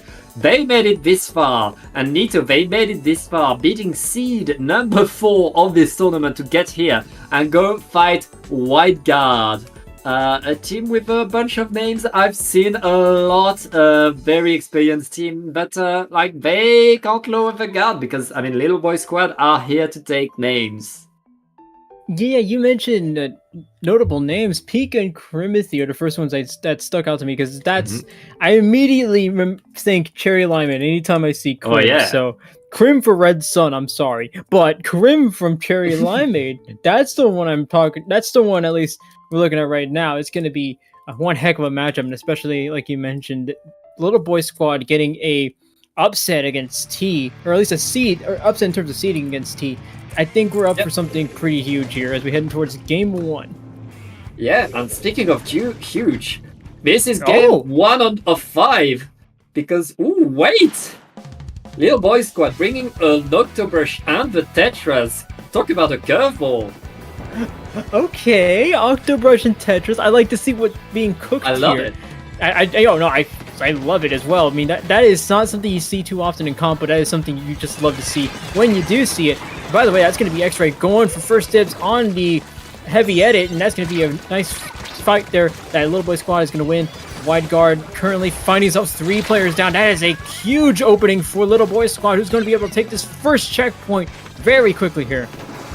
Yeah, and they get not just the checkpoint, they get 2 extra picks right now. The Little Boy Squad are going forward, are getting more and more and more. This team is on fire, and they get to 12. X-Ray is going to get the Reaper thanks to the Reef Slider, and Little Boy Squad, they get 3 oh, what? What is happening? What is that team? Blink and you miss it. That was instant pop there, and it was just go from there. I mean, you saw that Reef Slider pick against Crim, and then that was the end. You blink once, and all of a sudden, they have taken the last checkpoint. So, I mean, what the heck? This is best of 5. We still have a lot of time to go, but I mean, oh yeah, what? There goes game 1. There goes game 1. I mean, what a way to start a best of 5. Yeah, like Little Boy Squad showing the money, showing what they can do, showing off how fast, how strong they can fight and move. That was incredible. That's how you want to start a set with a 1-0. We're going to move on to Clam Blitz and to Robo Roman. You can't win as fast in Clam Blitz because you have to go back to get some clams. But Little Boy Squad, right there, they can be pretty happy because what a way to start.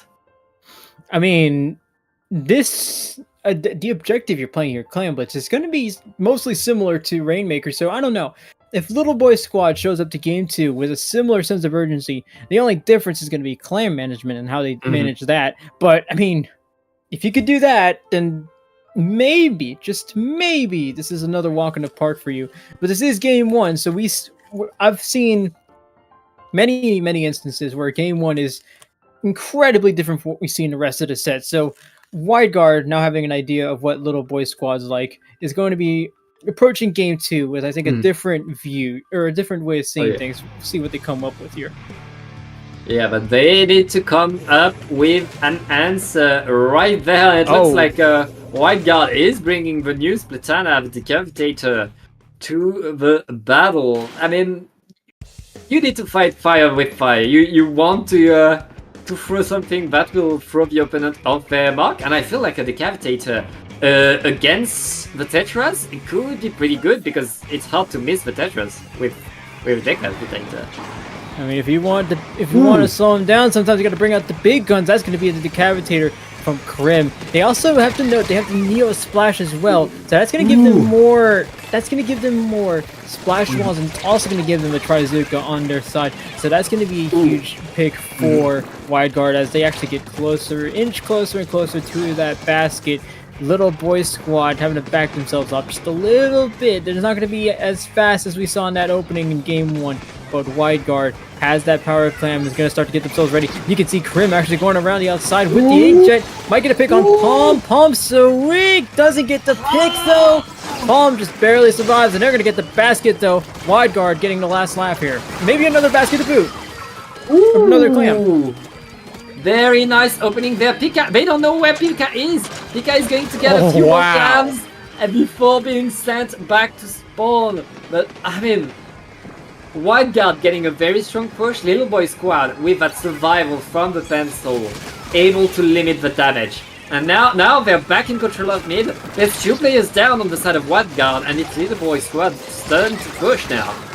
Okay, never mind.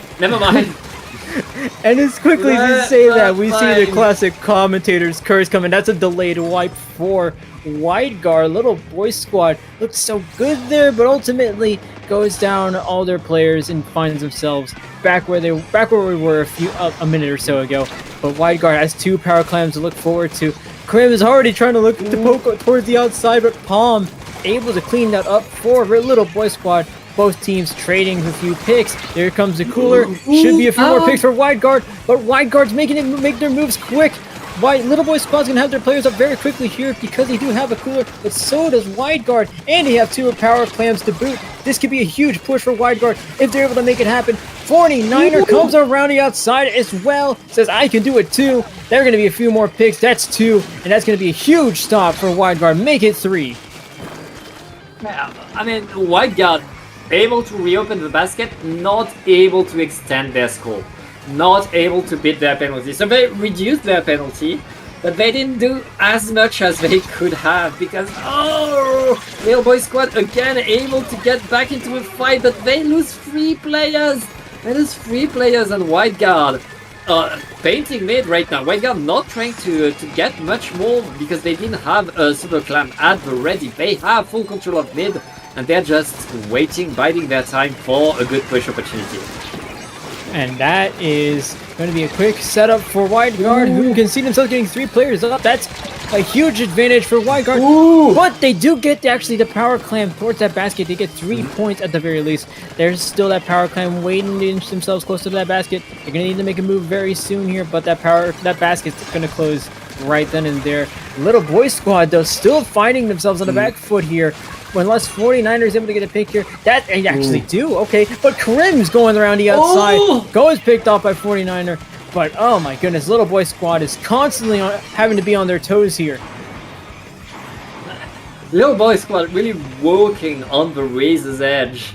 But that's not enough. They need to get out of their spawn. They need to get forward. They need to get a push going. They need to get points. And we only have a minute left in this game. 2 down onto Wide Guard and looking to get a bit more. 49er is getting a lot with that Zipcast. So that should be an opportunity for Little Boy Squad as long as they're able to go forward right now. 3 down onto the Wide Guard. And Little Boy Squad is looking to get in. Krim is getting the splat on the ball.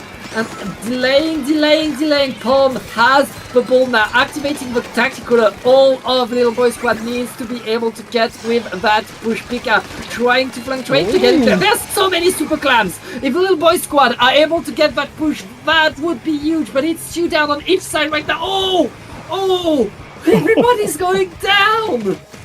It's blow for blow, pig for pig here in this mid. As Wide Guard still holds on to the lead. There was 3 power clams, and there's still 3 power clams for the Little Boy Squad. If they manage to get all 3 of those, that's going to be a huge lead change. But it's looking so much more distance as the game goes on. Krim going on a tear here. Might get 3 picks. Bomb falls down. That is going to be huge. Wide Guard, an impressive last stand here. Could be enough, and it is. What a way to end it. Krim just destroying everything in the end, making sure that Little Boy Squad cannot do anything, cannot just get out. And Wide Guard able to take full control of that game. The whole game was on one side of the map. And that's why Cherry Limeade, and most importantly Krim, was one of the most weird names in comp. But I mean, let's talk about how Wide Guard this is almost a repeat of that first set we recasted. where one team basically holds control the rest of the game. Granted, Little Boy Squad is still fast enough to where they proved to be a little bit of a challenge to Wide Guard and nearly got the lead here. They had 3 powered clams at one point, but Wide Guard still gets the best of them, and all credit has to be going to Krim and Pika, just going around the outside, just causing all sorts of mayhem on Little Boy Squad. Yeah, Little Boy Squad, they've shown in game 1 notably that they can bring the fight to the Wide Guard. They just need to connect it, they just need to sustain it and hold the zone for a full minute if they want to get that KO. We are back to my zone, Nito.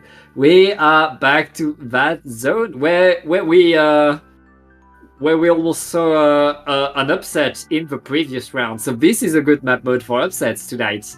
We'll see if Little Boy Squad is able to keep the dream alive. Yeah, I mean, last set, that was Roundtable just nearly getting the KO on CompDiff.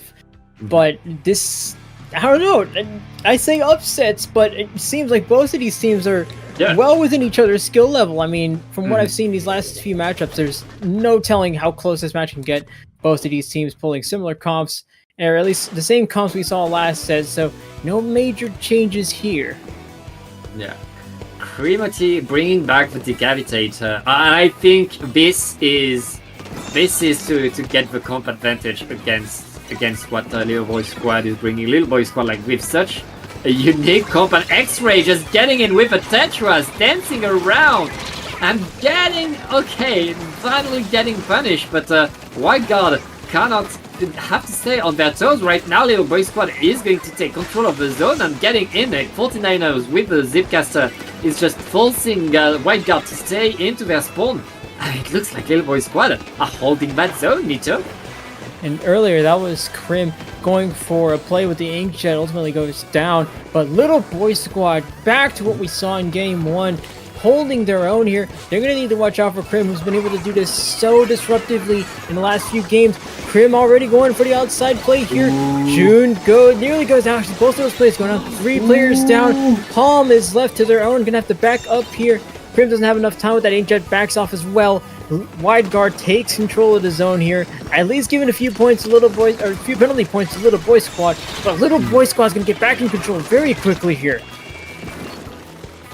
Yeah, and right now Little Boy Squad still fighting for it. Still around this zone. The strikes are coming are not enough to do anything to the squad. The squad is still in there fighting for it. 49er activating the Zipcaster, able to avenge the teammate. And oh, what a trade right there. The Little Boy Squad are holding strong, staying in control. And with that Zuka are just denying even more. Oh, but they have 2 players down. It looks like Wide Guard are able to neutralize the zone. Are they able to apply penalty? Oh, yes, they do, Nito. Yes, they do, and it's Wide Guard getting back in control. Actually lose their penalty points, so that's going to be them trying to get themselves closer and closer to that lead. But Little Boy Squad still proving to be challenging, even when they're still far back. I mean, Wide Guard hasn't pushed out as much as they do. They do have the range for it, so they don't have to. But when you have a player like 49er on the side of Wide Guard, or on the side of Little Boy Squad, you need to watch your left, right, and back, because 49er has gone to pick on the heavy edit. That means no cooler if they do want to come back, and that's a huge pick for Little Boy Squad as they hold on to the zone yet again. Yeah, and Little Boy Squad are still in that control. They don't have that much penalty, Nito. They don't have that much penalty, and once that penalty is done, there isn't much left. Surge trying to get in their paint around, and oh, Krim is punished by 49er with just 10 ticks left onto the zone. The Reef Slider extending the control a bit longer. June, getting the splats, but not saving the zone right there. Wide Guard are staying in the game, but Little Boy Squad have an incredible lead right there.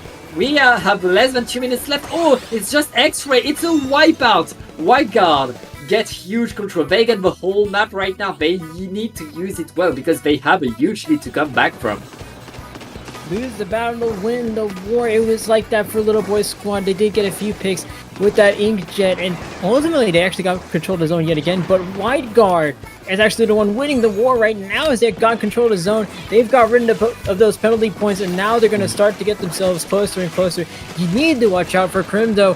Krim is going to be poking around that ledge sometime soon, but might not matter much. 49ers already got 2 players down on the side of Wide Guard. Little Boy Squad got more players down too. Krim still doing what Krim does best, to trade with the Trizuka. That's the lead for Wide Guard. X-Rays Reslider doesn't go far enough.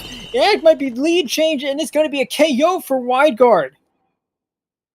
The Reef Slider just missing the mark, missing the start. I don't know how that didn't work, and right there, it's game for Wide Guard. I mean, what a comeback by Wide Guard. These two teams are so evenly matched, Nito. What a set. Oh, man. I mean, right now, it's match point for Wide Guard, but I'm not surprised if we come back to this screen one game later, and all of a sudden we're looking at a game 5, because Little Boy Squad still has 49, which I have to give credit to a lot, because that's so disruptive what they're able to do. The same role as Krim's playing for Wide Guard, but Wide Guard just plays it so patiently, and maybe that's something I mentioned earlier about them maybe not moving up as fast, but it's working out well for them. It's all that matters. Yeah. Wide Guard worked out, that mindset worked out so well for them at the end here. I feel like this game 4, especially on Museum, where you have the platforms, where you have so much elevation, is going to be like a duel of who can be the most effective between Krim's Jetpack and 49ers Zipcaster. Like, these two specials are going to decide so many pushes and so many counter pushes. It's all about get in there, get the splats with your Recall Zipcaster, and we'll see who's able to enable the most moves. And is that a Squeezer Deco on the side of Wide Guard? Korean just bringing that to the table to just, block the view and not allow Little Boy Squad to know what's happening on the side of Wide Guard. Indeed, that is going to be another variant of Squeezer on the side of Wide Guard, so never let them know your next move, Wide Guard says. And of course, this is still match point for Wide Guard, but with how things are playing out already, it looks like Little Boy Squad might be able to get a few advantages here. 2 players going down on Wide Guard's side. Little Boy Squad still looking at an advantage, and they're getting first dibs on the tower. June charging for Azuka, looking for one of those most devastating specials in the game, but Krim doing what Krim does best, using that Inkjet to try to disrupt things. But both of these teams trading blows. Again, it's still a battle for the neutral game. It's still a battle to win a neutral game here, as neither team has yet to crack that 90 remaining mark. Yep, and it looks like Little Boy Squad are trying to push forward, but Krim is stopping things right there. The tower is going to stay in mid. Nobody gets the tower right there. Everybody is just waiting to win that team fight, but isn't stopping. Both teams just getting left and right, and the strikes are coming, denying the tower a little bit longer. You cannot catch a break. These two teams are just at each other, and the Zipcaster against the Jetpack. The Jetpack wins. What was that? And right now it looks like 4 versus 2. Wide Guard is getting the advantage. They have yet to get on the tower and push forward, but yeah, they're going to get that first push. Ooh. Wow, okay. Krim is going to be the one leading the push here towards the front. Krim going all the way, making a play on Pump. Pump just barely Krim just barely misses the ledge there. Able to stay alive for a bit. Goes down though. That's going to be Wide Guard going to checkpoint 2. They've already cleared one checkpoint. They're just about to clear the other. They do. But my goodness, Wide Guard getting back up and running very quickly here. Pika and X-Ray. X-Ray getting the best of that fight. There's a screen going on the spinner on the side of Little Boy Squad. But 32 points remaining. A huge opener for Wide Guard with nearly half of the game left on the clock. Yeah, that's a big push, and that's why you want to wait. That's why you want to wait to have a good advantage a good opportunity. And right now it looks there's another opportunity for Wildguard with 3 down onto the little boy squad. That's another push. Korea not wasting a second is already in there scouting with the auto bomb and trying to get the splash. The squeezer gets punished for not able to get the splash. X-Ray is going to drop and get oh, it's just Cream left standing. That's going to be the end of that push. Cream looking to maybe stop things, delay a little bit. Oh no, yeah, that's not gonna work. That would have been such a cheeky play had it worked, but I mean, Wideguard and Karim especially doing so well just to keep Little Boy Squad on their toes there. It's going to be to 49er to do the same for Little Boy Squad, but that Zip Castle is going to go back almost instantly there as the squeezer goes down on the side of Wideguard. Pika's still alive though, gets 1 pick, might make it 2, does make it 2, 49er goes down. June's going to be in a little bit of trouble, does back up though. Palm almost found themselves in trouble as well, but Palm able to take out Pika. That is huge, but Little Boy Squad has yet to crack that 90 remaining mark. This could be the moment where they do it, but it's still Little Boy Squad holding the zone. The 49er goes down, X-Ray almost goes down. They've gone past 90 remaining, getting past 80 remaining. They're going to clear that first checkpoint. You need 3 players to splat Krim, and at least 1 player will go down in the process. Krim is just that good, that dangerous, and Krim is still in the fight right there. But Little Boy Squad, despite that, they don't mind. They are just pushing through, and they got to that second checkpoint. They are still in there. They're still fighting. Bulb is on that tower, looking to stay there, and Krim is back on the attack. But Krim is punished, and the checkpoint is about to be broken by the Little Boy Squad. 2 players down on each side, and we are about to get the lead. So close to the lead right there. Everybody's on the tower. Everybody's fighting. Oh, 1 point. 1 single point, Nito, and it's not over. It's not over. Boom! Palm! Oh, no! Palm holds on! Palm holds on! That's the lead for Little Boy Squad. We're going to a game 9. We're going to a game 5. Unless Wideguard has anything to say. Unless Wideguard has anything to say about it here in overtime, because they do get 1 more overtime push. 49ers though gets it down. That's a wide. That's a game 5 for semifinals quarterfinals. That's, oh my goodness. I knew I mentioned this happening, and I mean it happened. I mean, I'm not surprised. It happened. Wow, they just threw bodies. They just threw their dead bodies at the tower, and in the end, Palm's corpse staying on the tower just long enough. That duel between the Zip and the jetpack was so crazy. But yeah, in the end, just Palm staying on the tower, the extra split second that was needed to get the lead, and we didn't see the lead notification because of a wipeout. What a switch. Whew. Okay, let's cool down for a second. We still got a game 5. This is Rainmaker Humpback. There is 1 match left, and I think it's like game 1 or like the games after it. It either goes quickly in about 30 seconds or it takes us into overtime, which is what we saw, I believe, in these last 2 games. So I don't know what to expect.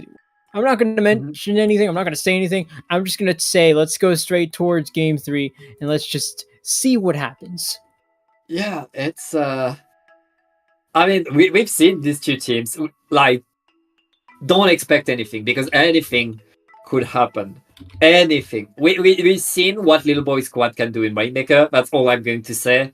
But I mean, it's Wideguard. Wideguard, now they know what Little Boy Squad is bringing, and Wideguard have, I mean, between especially Pika and Cream, such a wide range of things that they can do. And I hope that Pika is going to bring some kind of bucket to the mix, because I mean, it's Humpback, and you want to see a bucket. Okay, no bucket. It's going to be another splash. And on the side of Little Boy Squad, I mean, they rock that comp. No change of comp. Game 5. This is for all the marbles to see who goes on to semifinals. The winner of this matchup, by the way, is going to be facing CompDiff, who just came off a 3-0 sweep against there is a Starman waiting, so that shout out to David Bowie, I suppose. But White Guard going 2 players down. Little Boy Squad gets 3 players down actually on White Guard, and Little Boy Squad doing what Little Boy Squad does best. This is the mode that worked out so well for them in game 1. They clear that checkpoint just as fast as they did in game 1. 2 players down. This could be 3. Korean just barely survives that matchup. But that's Little Boy Squad still on a tear there. They're making me lose my words here. They're making it hard to pronounce. They've already got up to 20 points remaining. Oh my goodness. Down to 20 points in the first 40 seconds of that game. That was crazy, but White Guard, they know what to do, and they're already at that checkpoint looking to get in. Thanks to the strikes, they got themselves some space, and now they got the checkpoint.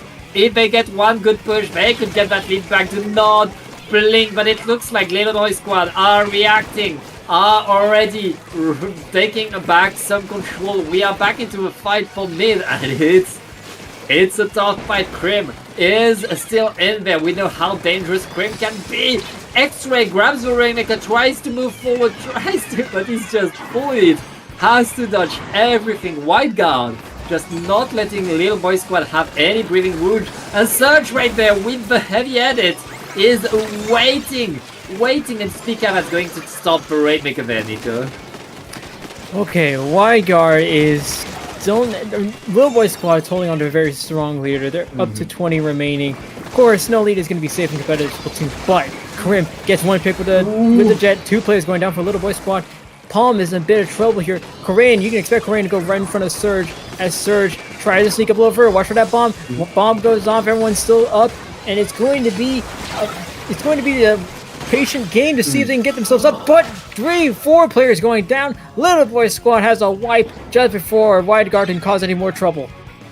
It's really like the most that we've seen of this team with White Guard being calculated, patient, creating the opportunity, building it slowly and getting there, while Little Boy Squad is just getting in Rip Slider to the face. We're just running forward, and right now Little Boy Squad with 2 down onto White Guard are looking to maybe extend their lead. The Tacticular is deployed by White Guard, but White Guard gets pummeled right there. Little Boy Squad, they want it hard, and they get splat after splat. They have to dodge the jetpack, but Krim has been able to punish the Rainmaker, and getting another one with that. That's the end of that push, but White Guard still needs a good push. Krim's flying high, and the picks just keep coming for them. There is a few more picks on the board. That's at least 3 for Krim. They've been doing so well with that. The Cavitator are going to continue to keep doing well. They're going to go around that outside, try to go for pick, and they actually go down themselves. But White Guard's still going to hold on to that Rainmaker for now. That's still time that Little Boy Squad doesn't have, and we've seen how dangerous Little Boy Squad can be when they get a huge pick and when they get momentum with it too. But both players going down, at least 1 player. Korean actually trades against the shot there from Little Boy Squad. White Guard still holding on. They have 20 seconds left with the Rainmaker, so they're going to need to move it fast. They don't have that much time on the clock to go. 15 seconds left. Surge needs to make a move, needs to make it very, very soon. 2 players go down on Little Boy Squad, but White Guard loses control of the Rainmaker. They lose control of the Rainmaker, but they still have control over the elbow. They're going to get the rip-up. And now that the strikes are deployed, X-Ray is not going to find anything with the Rift Slider, but it looks like White Guard has a few players down. They need to wait for the jumps, and the Rainmaker is going to reset. They are still in an offensive position, but they need to get that Rainmaker fast. We are in the last minute, and White Guard needs a big push. Little Boy Squad, and all they need to do right now is get a few more splats onto that Rainmaker. It's a shame that only one of these teams is going to be moving on. But there goes Dave. That was so close. The Zipcaster came out from 49er, and that could have been a huge push, but Pika's the only one left to get to the zone. Unless Krim comes around from behind. There's 2 players going down. There's 49er goes down. That's a wipe for White Guard. Little boys, that's a wipe for White Guard. White Guard has the ability to take the lead, and they do. 10 seconds left on the clock. That's a KO. And the KO I never thought we would get to here, as White Squad wins this set and moves on to semifinals. I mean, there was nothing in that set that we expected to get, Nito. That was crazy.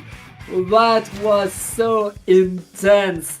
And that was such a comeback from White Guard with that last wipeout right under the spawn of Little Boy Squad. White Guard able to seal the deal, but that was so hard fought. We were in the last 10 seconds of the game. What a game, what a set, Nito. I mean, I've seen Krim play for a long while here. They've played everything from like Glugas to now Decapitator. This is no surprise to me that Krim is able to be so disruptive at range, but the flank to win the game for Wide Guard, I mean, that is...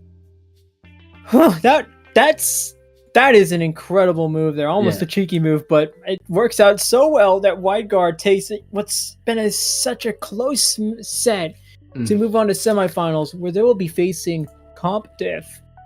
Yeah, what a set, what a game. We will take a short break and we'll be right back. I think after that is the semifinals, right? Yeah, we will be right back with the semifinals on the other side, which is going to be two established German teams. It's going to be Mango Heckmeck versus Triple Futerte Gambawaffen.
welcome back to Paddling Pool number 274. We thank you for watching the most important European tournament going on at about the same time. There's another one going on right now that has something to do with football or soccer, whichever you like Nobody to call cares. it. But yeah, no, don't worry about it. It's something about Euro 2024, whatever. You're here to watch Paddling Pool, and you're going to watch Paddling Pool with me, and my partner in crime right now, Hats. Right now, we've got a semi-final matchup coming up for you, and it's going to be a battle for the ages here. Mango Heckmeck versus... We just went over this. Yes, we did. Triple... Gamble-Waffen. I don't know the first part. Triple fritterte Gamba-Waffeln. But yeah, the Gamba-Waffen. waffles. And look at these logos. It's the battle of the junk food versus the healthy fruit. We have the most disgusting fried seafood versus the fruit. So pick your poison. Which one do you prefer? Let's see how it goes. On one side, Ooh. yeah, here we go. The waffles bringing the combat we saw them use earlier in the tournament with both Agatha and Pelly on the shots. On the side of Mango Heckmeck, it's always about a roller and what that roller can do. And that's the interesting thing, that I'm actually seeing a roller. That's the one with bubblers. So they've at least got some area control to work with there with that weapon. But it's going to be Clam Blitz, so we're going to see how that plays in. They're probably going to use that in some push one way or another, at least keep it in front of the basket. But so far, Mango Heckmeck taking control of the game here. They've gotten 4 players up, and they've got enough for a power clam. That power clam's going in. They've got first dibs on the basket. And Mango Heckmeck still has a few more clams to look forward to. They're going to pop that Kraken out. Gets 1 pick on Nick. That's at least 1 player down. But that's going to be it for their push. They don't have any clams to follow up with 2 picks for their Kraken. But they're going to stop at 77 remaining.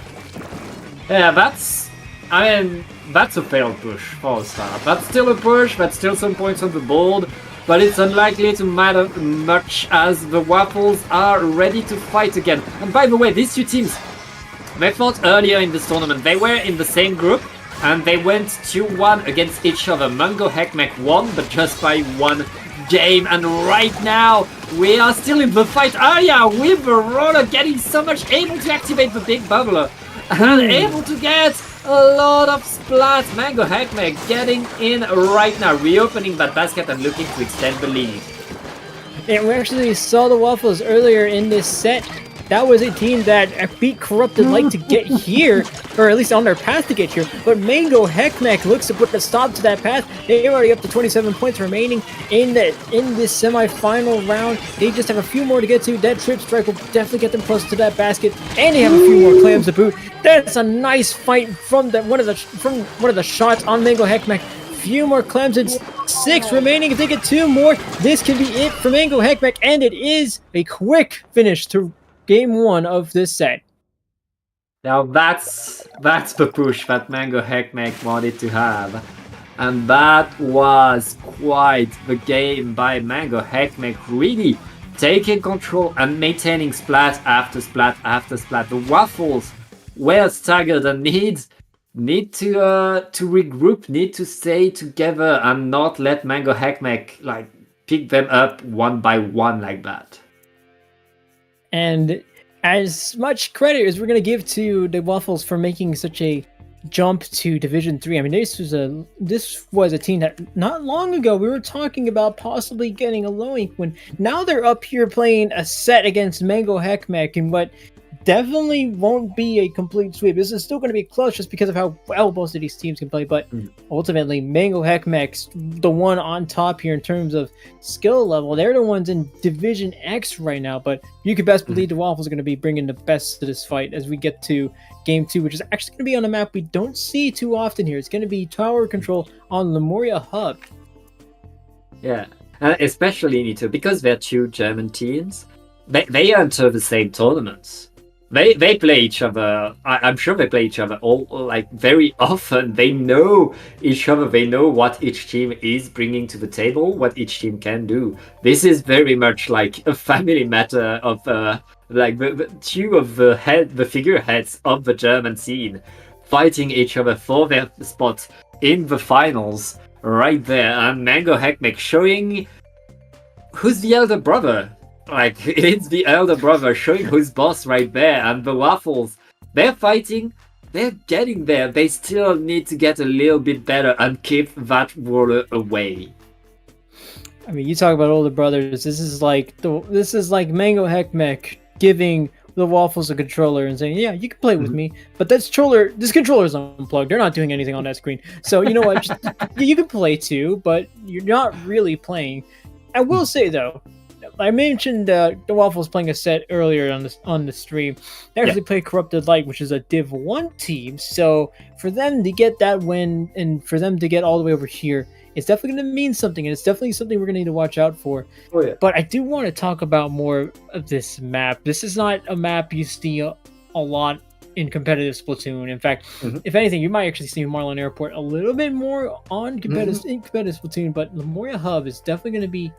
It's interesting. I want to see how this plays out in tower control. I've played it a few times, and there's a lot of moving parts to it. I think it's going to be a little awkward to play on, but we'll see how this plays out. Yeah, and by the way, according to Sendu, it's Mango Heckmech that picked this map mode. And I agree with you that it's a weird map, and I still have yet to wrap my head around it. Every time I play on it, these moving platforms mess with my aim, and I start tilting. So I never took the time to really study the map, because I'm always like, this is BS, I don't want to play this. Nah, this is... We've got a lot of bright minds over at the map decision team, but we're not the decision team in Nintendo. I mean, Sendo Q. Oh, yeah. We're with Sendo.Inc. There's a lot of nice actually map mode combinations. I didn't know how much I liked Marlin Airport for competitive Splatoon. I played it a few times, and I was like, oh, you know what? This isn't bad actually. But now with Lemuria Hub. This one's interesting. This one, it's gonna take me. It might take me a while to get used to. Yeah, I think we have yet to iron it out and really find the plays and the counterplays. It plays so differently than the other maps that, like, I feel like for me at least, it's way too soon to tell, to have an opinion. And I haven't seen much top level play on this map. This is honestly, I think, the first time I see teams that good play on there. So I'm really looking forward to see how they play around this map, how they manage the different ledges and the different ways to move that you have on this map. Because this map has so many options that, like, I really don't know what you do and how you play there. So here we go, game 2, getting ready for y'all real quick. Tower control on Lemuria Hub. We're gonna see what both of these teams bring out. That's gonna be that's Mango Heckmech, and then we've got the Waffles in green. So actually see a Neo Splash, and we see a custom range and the Splat Roller making a comeback.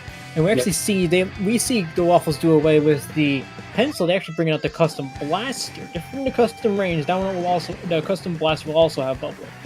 Yeah, the custom blaster was there the last game. It's just the pencil was replaced by the zap for Nick right there, and it looks like we are fighting for that tower. Mango Heckmech able to get control over the tower, but they have yet to really push it. They're waiting to get the opportunity in. Nick is just painting ahead, not letting people go, and it's not working right now. Mango Heckmech is pushing forward. They get punished by Agatha with the Zuka, but it's not enough. The first checkpoint is going to be broken by the Mangoes. There's a lot of pain ahead for Mango Heckmech to take advantage of, but one of them falls down. There goes one. That's almost unnecessary for him because they're still pushing that tower ahead. They've gone up to checkpoint 2.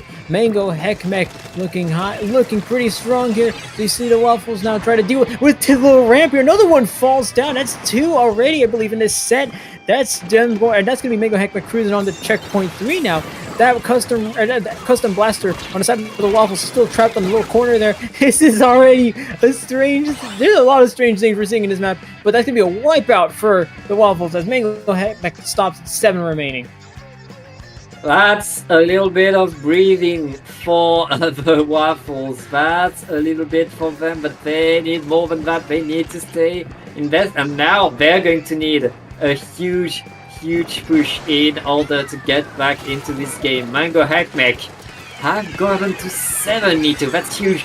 But I mean, the Waffles are fighting. They know what they need to do. They need to take that mid, but it's not working yet very well. Mango Heckmech with the Zuka are getting splat after splat, and it's shoot down onto the Waffles. The Waffles are on the back, but the Waffles need to move back as the tower is moving forward again for the Mangoes.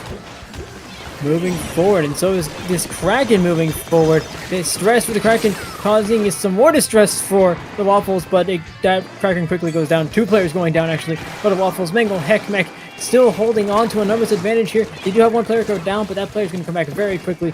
Mango Heckmech still on to tower. 2 players going down for Mango Heckmech, actually, as we see the Waffles trade on a few more picks. Distress being forced back up just a little bit more, Yep. but Mango's still holding on here until we get a little pick from the bomb, from a suction bomb there. Yeah, we're still fighting for a tower. The Waffles able to get some ground again, but now they need to get more than their own side of the map. They need to get to mid, they need to get past mid, and everybody from Mango are waiting on that bridge, are waiting for the attack, are already getting 1 pick, using the strikes to deny, and look at that, the space is pink right there. There's a huge space for both teams, actually. As you see, the Waffles trying their best to close the gap, see if they can get themselves on tower. They actually haven't scored a point yet, as we see with 1:30 to go. They have yet to crack that 100 remaining mark. That's a god thing. We might be able to get a few picks unless the Kraken from this dress quickly cleans that up. Now, Mango Heckmech still holding control of the zone, as they've been doing this whole set. Nothing too new for them. Watch for that. They're going to try to move around the outside and get some disruption going, but they go down to the other range blaster on the side of Mango Heckmech. Distress doing some quick work there. That's 3 players down, and this could be dangerous for Waffles. Mango Heckmech going closer and closer, and that's the knockout for them. They take game 1 or game 2. Game 2. Yeah, game 2 going to Mango Heckmech, cementing themselves right there. They only need 1 more game, and the Waffles are back to the wall. It's going to be a tough while for them. I mean, it's not over. The Waffles have that power. Can do it, but it's going to be a very tough one, and it's going to have to start with Rainmaker on Robo Roman. Absolutely, and I'm actually going to give y'all a little update on the other side of the alpha bracket. That's CompDiff and WideGuard battling for a spot in Grand Finals. CompDiff currently up 2-0 against WideGuard. This could be a complete sweep for CompDiff as they look to make their way towards Grand Finals. But on our side, it's also 2-0, but this time it's on the side, this time it's in the favor of Mango Heckmech as we head into Game 3 we're going to be heading into Game 3 pretty soon here. Rainmaker on Robo Ramen, but I don't know. This last game we saw on TC in the Moria Hub. Pretty odd. I mean, I saw 2 people fall down. All of a sudden, Mango Heckmech's at 7 remaining. A little bit of a struggle, and then Mango Heckmech gets the KO. There's a lot to unpack there, and there's a lot to unpack not only on the side of what both teams were able to accomplish there, but what the map kind of entailed for teams. There was a lot of chaos, but I think once we get to Robo Ramen, it's a little more conventional here. Yeah, a bit more conventional, and still, it's Rainmaker. Rainmaker is the mode for upsets. It's the mode for get the one wipeout that the other team didn't expect, and suddenly you get onto the opponent's spawn and you score a lot of points. This, to revert the momentum, you want a Rainmaker game to create the upset, to start the upset. There's nothing better. So this is the mode that Waffles want to see. Now it's about sealing the deal. Now it's about making it work and getting there. They can do it. They know they can do it. They took a game off of the Mangoes in the group stage. Now it's about getting more games off of them. Hopefully 3, but it has to start with this one. I mean, I know the audience loves a good reverse sweep. I love a good reverse sweep. Oh, so, if anything, this reverse sweep starts here in Game 3 It's match point for Mango Heckmech, but the Waffles looking to stay alive as we head towards Rainmaker Robo Ramen, and that's going to be Mango Heckmech keeping a similar comp there, and that's going to be the Waffles going back to a. That's going to be the Waffles going back to the pencil we saw earlier, and I believe that's Custom Blaster staying. We're actually seeing a Neo Splash coming in as well. Yeah, a lot is coming. Both teams have a custom blaster. We want to see these triple splashdowns coming in, and yeah, here we go. The specials are already coming from both teams, and lots of players are falling down. It looks like the Waffles are not wasting a second, grabbing that Rainmaker, trying to go forward. They are eyeing that checkpoint, and the blaster getting in, getting one, looking to get another, almost getting a second one, and ooh, not enough yet. It's funny because it still hasn't gone past 97 remaining. In fact, it's gone backwards here. Oh, they moved back. Yeah, we're next to the pedestal of the Waffles here. If Mango Heckmech can actually pick up there, that's already a lead, but that's going to be the Waffles picking up for themselves. Mango Heckmech still looking very dangerous here, and actually looking dangerous with these strikes. They actually get the pick on the Rainmaker. That's 3 players down on the side of Mango Heckmech. Only 1 left to defend, so this could be the Waffles getting a few more picks on the, or a few more points on the board. They only go up to 93 remaining, though. That's the shot, putting a stop to that. Yep, and right now the Waffles are still looking to get that checkpoint with 2 players down onto Mango Heckmech. They still have the option of what checkpoint they want to go to, but both are guarded right now. They need to get in. They're able to get to that checkpoint, and they're not able to dunk it because of the strikes. Mango Heckmech denying the checkpoint again. Now they're the ones in charge of a Rainmaker, but they don't have much in terms of numbers. 3 players down, it's just 0. 0 is surrounding, and is going to reset the Rainmaker. Alright, okay, now the Waffles are starting to take control here. They very nearly got that first pedestal, but they haven't got it until now. Yep. That's Nick touching the pedestal, and that's going to get them the lead there, and that's going to make any future push easier for them. And actually go to try to make more points here. One more push from Nezuka. Zuka is able to get it out to get to 46 remaining. But the Waffles still holding on just barely. The Elite, though, able to push more pressure. That means Mango Heckmech gets more space to work with, and that means they should be able to regroup and recover here. Yeah, very nice space taken by the Waffles. That's what you want to do right now. Mango Heckmech, they don't know what to do. They're all clumped up on their side of the map, and they are just waiting for that opportunity. The strikes are coming in, allowing them to move forward. They all marked though, and ooh, it looks like the Mangoes are getting forward, are finally getting a push. They are dodging the strikes and are looking to get that checkpoint. If they're able to get that checkpoint, they could get back in there, but they're able to break the checkpoint despite the splashdown. And that's why Custom Blaster can be so useful on a map like Robo Ramen, just because there's these openings are so narrow, these paths are so narrow that any triple splashdown can shut down an entire push.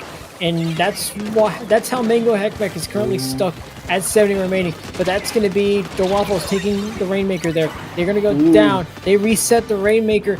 Mango Heckmech has 3 players around that Rainmaker. You better believe they're going to be able to. They're going to try to go for a push soon enough. But they got 2 players down. Might be 3. The stressful situation there. They go down as well. A triple for the side of the Waffles as they look to get more points on the board here. Yep, and that's a bit more for the Waffles. The Waffles, they want to extend their lead, especially now that Mango Heckmech has gotten the checkpoint. Getting a few more points on the board in that last minute could go a long way. The strikes are coming. Nick is just running for it, extending to 28 with 2 players down. The Waffles are going to regroup into mid, wait for what Mango Heckmech can do, and in that last minute, all they need to do is flat the Rainmaker. All they need to do is grab that Rainmaker and get just a bit more, but Mango Heckmech's holding on to it very strongly here. The Rainmaker resets and at least goes back to the middle, making it easier for the Waffles to grab it back if they can get to it. Distress going to make a huge move down the inside there. A little risky for them, they do go down, but they have a Zuka to respond with. 1 player going down, 2 going down. for the side of the Waffles. Mango Heckmech currently holding on to an advantage. If they need to find a push, it's going to be here. And it's going to be now, especially with a double from Aaliyah. They need a few more points to get themselves into the lead, and they can find them very quickly. This could be a complete sweep. If Mango Heckmech has enough to make it, they have a clear path towards the lead. Just a few more steps, and they get it, the lead in overtime to move on to the grand final set. What a comeback! Mango Heckmech got pummeled for that whole game, but just surviving, just pulling through, and getting through, staying in the game, and just getting the 3-0, confirming what they can do. The Waffles, they're getting there. They are getting on that level, but they're not there yet, and still a bit work to do before they can take on the Mango Heckmech. Whoo-wee! Now that's one team confirmed. Moving on to grand finals. Looking at the other set, Comp Diff currently 2-1 against Wide Guard. Wide Guard able to get at least one game off of Comp Diff, but Comp Diff still the projected winner of that set. And it looks like on the side of Mango Heckmech, things are working out very well for them. They were projected to make it to the grand final set, and they did. So we are currently awaiting the winner of the other semifinal matchup. But my, oh my, that second or the third game rather could have gone either way, but all it took was one double from Aaliyah and the roller to cause everything that Mango needed. Yeah, there was everything in that set, and that was closer than it looks. But in the end, Mango Heckmech getting the 3-0, getting their spot in the finals again, because they're very familiar with your paddling pool finals.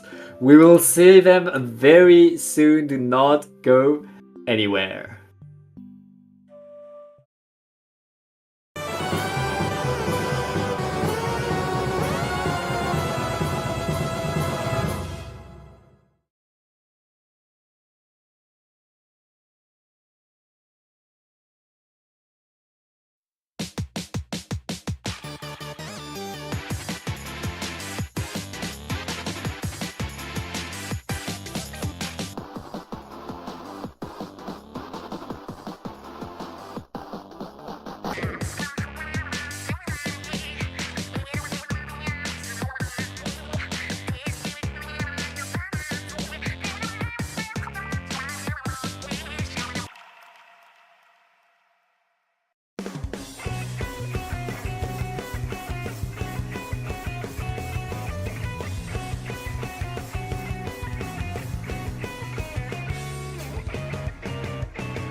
Introducing Rock Band, a premier Splatoon tournament featuring a unique weapon draft system.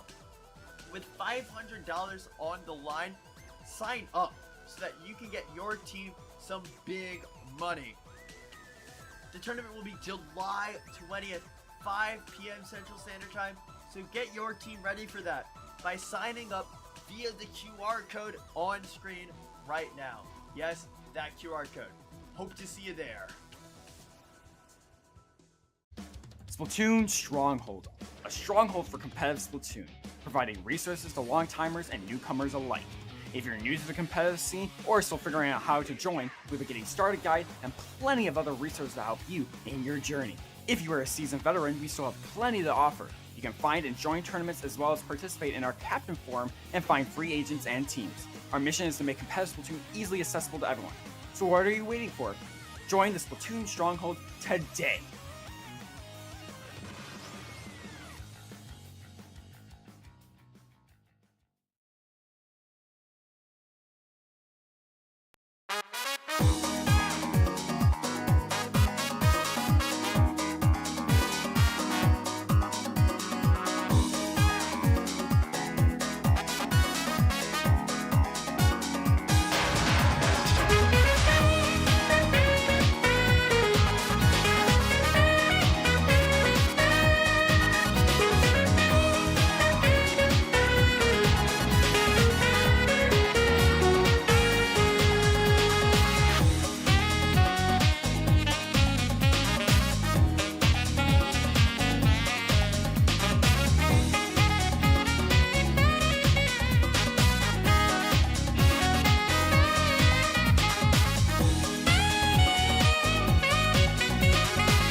And welcome back! It is now time for the top 2 teams of this tournament. It is Compdiff versus Mango Hackmack. They don't need an introduction because we saw both of these teams.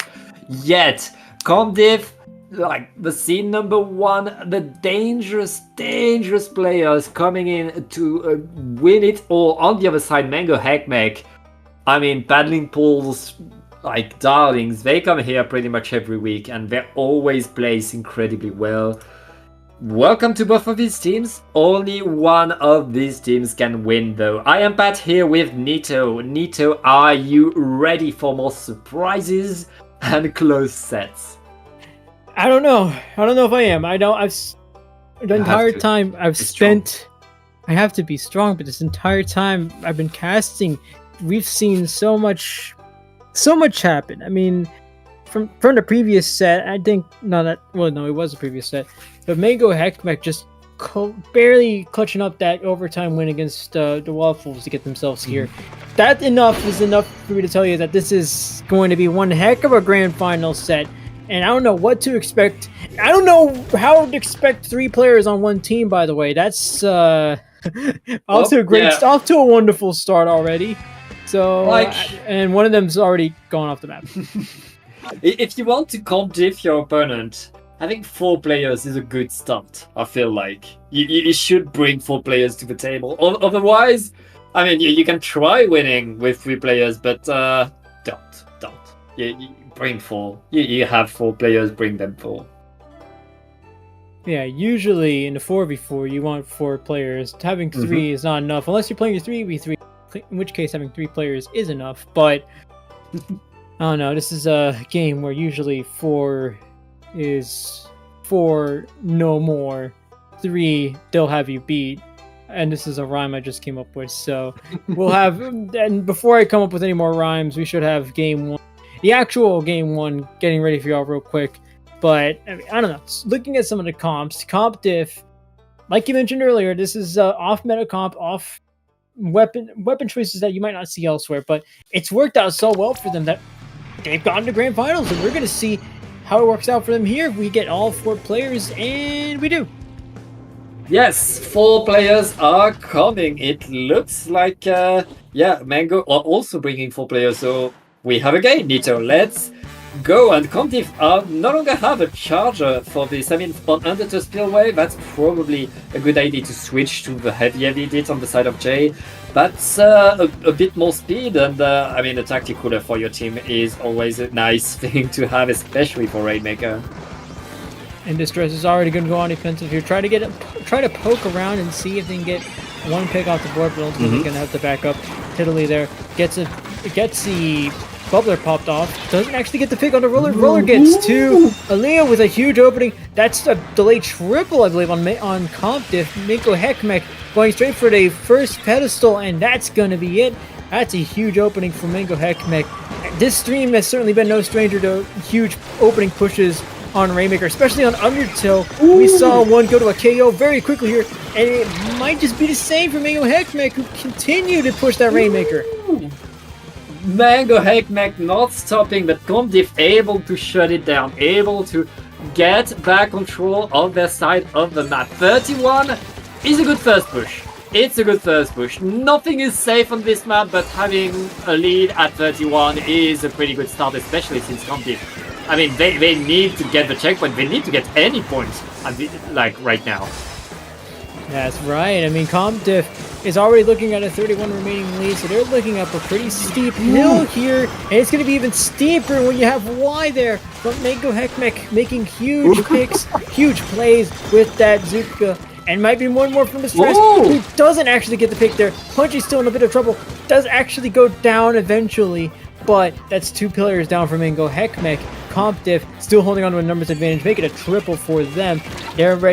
They should be ready to pick up that Rainmaker sometime soon. Tiddly and a few more members of Compdiff going upwards and trying to get more paint on the ground. That's going to be huge. And watch out for Zero and Distress, who's ready to sneak around, but Compdiff gets the pedestal. Yeah, Mango Hackmack, they were ready. They were waiting for a push on the left side, as people usually do.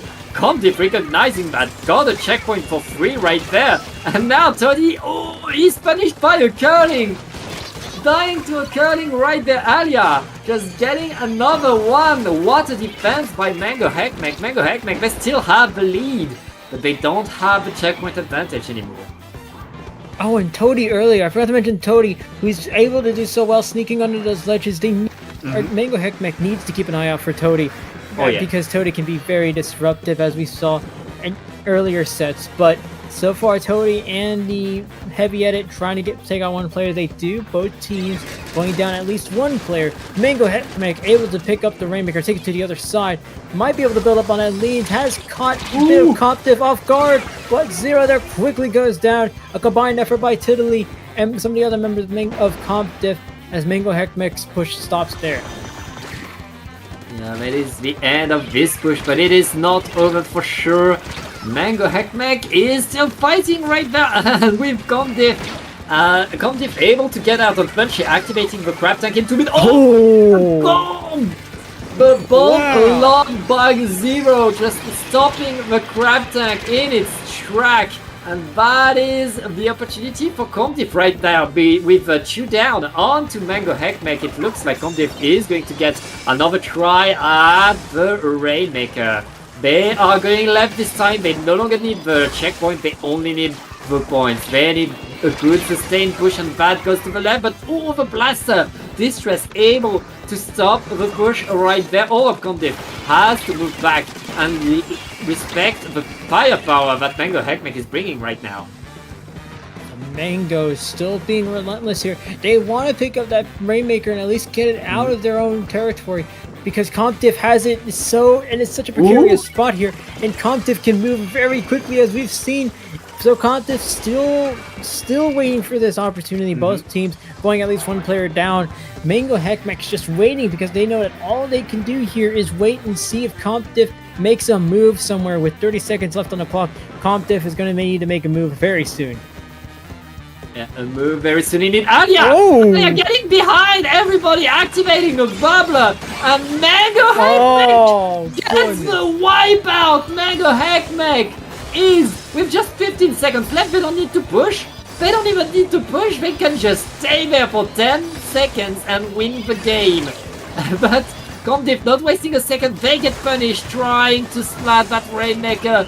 The Heavy Edit is going to be too late. That is game 1 for Mango Heckmech. Oh, that was so close at the end there. That Heavy Edit was just a few steps away from getting a clear shot on the Rainmaker. That could have easily gone into overtime, but Mango Heckmech holds on, and they are going to be moving to a game 2. This is... Alright, Mango Heckmech. This is a different one that we saw a bit earlier, just because Comdiv is starting to bring more of a fight to Mango Heckmech. But, I mean, my goodness. From a team that, I think in their entire Alpha Bracket run, dropped 1 game. I mean, this is more or less about what you'd expect. Yeah. I mean, these 2 teams got here in the finals for a reason. They're cracked! They're incredibly good, and they're showing us how good they can do, how well they can fight. Both of these teams have gotten, I mean, so many wins. It's 12 out of 14 map wins on the side of Comdiv. 14 out of 16 for Mango Heckmech. They had more maps to play because they had more teams in their group.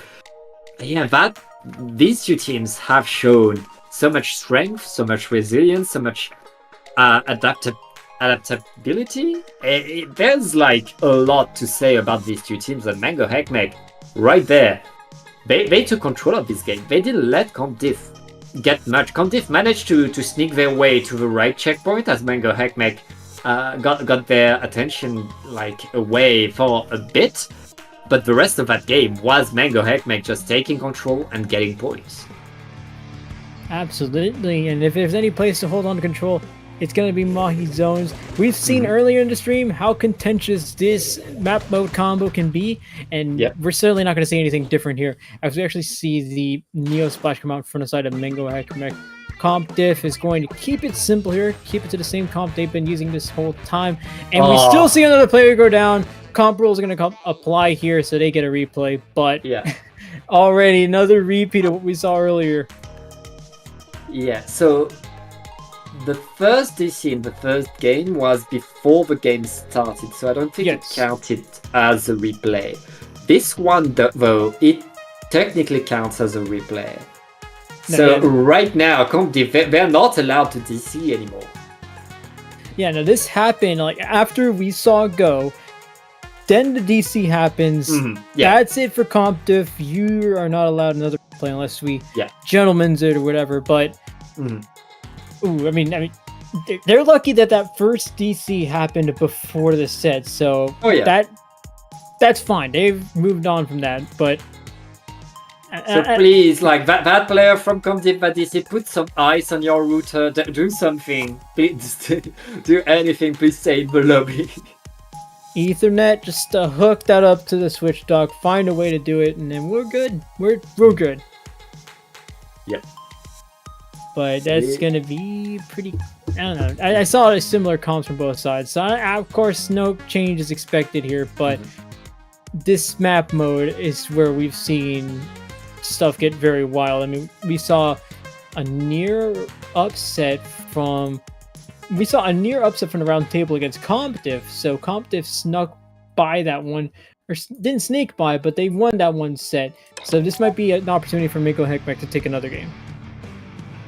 Yeah, it's still an opportunity, but you cannot discount Comdiv. They've been here, they've been around, and they're not afraid of a comeback. They are not afraid, especially as long as they can keep all 4 of their players on the map. It looks like it's okay. We have a game, Nito. Absolutely, we do, and that's gonna be Comp Diff getting first dibs on the zone. That's 2 players on that right side for Comp Diff. It's going to be a little bit of trouble there, but ultimately that trouble is going to cost Mango Heckmeck as Comp Diff gets more picks on the table there. Toady punching and Tiddly already on the zone there, making sure they can maintain it, making sure they can keep themselves pushing upwards. Notice they're going slowly but surely upwards, but the stress is going to come out with a Kraken. This could be huge if Mango Heckmeck can make something out of it. They actually got more ink strikes on the zone, so that could be a zone flip. It is. Yeah, it looks like Mango Heckmeck is taking that control right there. Comdiv had a good hold over the zone, but they're already back in there. Comdiv like just moved back. Let Mango Heckmeck capture the zone. They're back in there. They didn't lose that many players in that push, and now they're already contesting the zone and fighting for it. Oh, Titterly is falling down in the bubble though. Mango Heckmeck able to win that team fight and to keep the zone. They're going to get the lead. They are going to get the lead, and almost with no contest except for Punchy, who gets a trade on one of the players of Mango Heckmeck, but Mango Heckmeck ultimately takes the lead. They're still trading some picks here. Distress goes down, but it's up to Tiddly and Toady on the right side of that screener and at the bottom. But they're going to be the only ones left to try to take control of the zone. They did get at least 1 pick, so they have some leverage here. Whenever they want to start making a move, and they start making it soon, the crowd goes out, but it goes down as quickly as it got up. Comp Diff gets control of the zone now, gives some penalty points for Mango Heckmeck, but Mango Heckmeck responds, gets control themselves. Yeah, and we are still in that fight between everybody. Comdiv has control of the zone, but they have 2 players down, and Distress with a Kraken is pushing everybody away. That's another capture for Mango Heckmeck. They have a huge penalty, but they have that lead. They don't care. Comdiv though, they're back in attack mode. They are getting in. They're getting the fight. Punchy with a crab tank is bottling that bubble up, forcing Alia to move away with the roller. Alia trying to threaten something. There is no running away. There's just running to another fight right there. Mango Heckmeck stays in control of the zone, but Comdiv is still fighting and pushing them away. The zone is still contested. 2 down onto Comdiv, but they have the zone. How do they capture the zone with less players? Get used to these penalty points. We're going to be seeing them, I think, for the remaining, maybe even for the remaining 2 minutes and 10 seconds, but it's going to be a long while because this zone keeps getting flipped over and over again. Comp Diff gets control of the zone, almost lost it to Mango Heckmeck, but you can best believe Mango Heckmech is going to get control of the zone, and then sometime within the next 5 seconds, but they might not. There's already 3 players down for Mango Heckmech. Comp Diff gets control of the zone, and it clears those penalty points. They are getting closer and closer to the lead. Unless Aaliyah from the side of Mango Heckmech has anything to say about it. They set up the bubbler. They set up a few more curling bombs. Is it enough to take control of the zone before Comp Diff gets the lead? It might be with these ink strikes if they can take control of the zone. At least neutralize it. They do. Can it be enough to get the lead? It is. Comp Diff gets the lead. Comp Diff playing patiently. They managed to get that big bubbler right in time to get control of the zone. And now Mango Heckmech is nowhere to be seen. The KO is going to go for Comp Diff. What did you say about that penalty, Nito? It's gone. Comp Diff just sealing the deal. My commentator's curses go well beyond, well beyond my dimension and well beyond my wavelength. So that was... Thanks for proving me wrong, by the way. It did make it exciting, at least, but... oh, goodness. That was one where Comp Diff struggled against... that was one where Comp Diff struggled against the round table, but... Yeah. This is one where they just easily clean up against Mango Heck, so... I don't know, things are starting to look on the brighter side for Comp Diff. Mango Heckmech ultimately placed on the back foot there, especially in the latter half of that matchup as we head into Game 3, which is going to be Clan Blitz on Mega Mart. Yeah, pretty intense one right there. Lots happening, and these two teams have been extremely back and forth in that game. We are 1-1. And it's the finals. I hope we get to see a Game 5 because both of these teams are such a pleasure to watch. We are going to see one of the most dangerous Clan Blitz map you can get. Mega Mart, it's like you step away from your own basket, you're under the other guy's basket. It's like this map is so small in Clan Blitz, especially in Clan Blitz. You are constantly under threat of the Super Clan running at the basket, and with so many ledges, so many flank routes, like this map is so dangerous. Whatever you do, you cannot get wiped, even if it's in the enemy spawn. Like you cannot get wiped because if you do so, the opponent gets a free huge push. Oh, absolutely. We've seen a lot of huge pushes with how long this comm block is gone. But I don't know. We might just expect another huge push here. By the way, that third place match between Wide Guard and the Waffles is now currently tied at 1-1. But the grand final set also tied 1-1. I mean, it's almost written in the stars here how these matches. Oh, okay, whoa, that's a bamboo coming out from the side. Comp Diff, I like that. Yeah, and that's the vanilla bamboo. That's Jay from Comp Diff bringing that to the table. Love it. I mean, bamboo is still a good weapon, and in the hands of someone who knows how to use it, don't underestimate it. It's really good for clams, especially. That whale allows like so many different plays to like both in terms of perception and in terms of pushing. Shoot down onto Mango Heckmech already. Comp Diff is looking to get a lot, and the Mango Heckmech is just defending their spawn. Comp Diff is already opening that basket. Goodness, everyone's all over the place in this one set, but ultimately Comp Diff gets the opening here.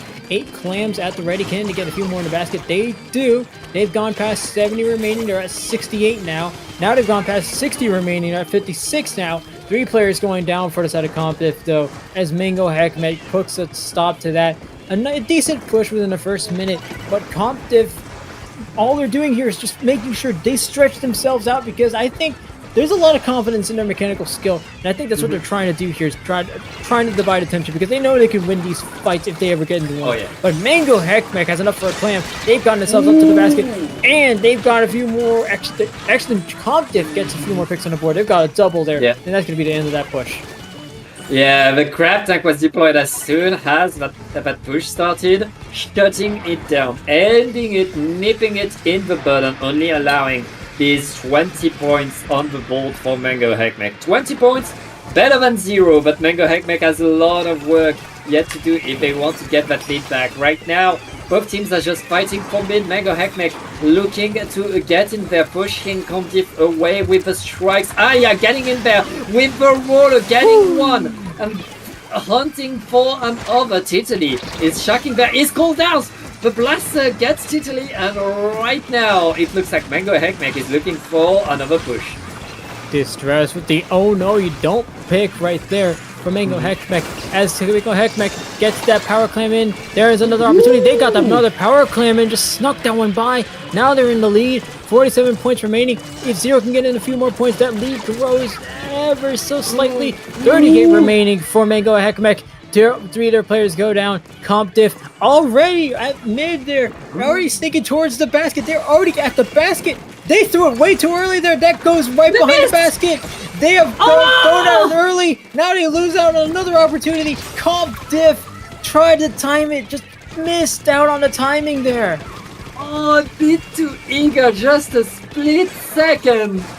That is so sad, but that's all it takes. Mango Heckmech can breathe a little bit. Comdiff is not going to get back in the game, and with 2 minutes left, Comdiff needs another push because it's their turn to try to get the lead. Italy with the ball is just chasing right now away a player to just get back control of the side. But oh, two down.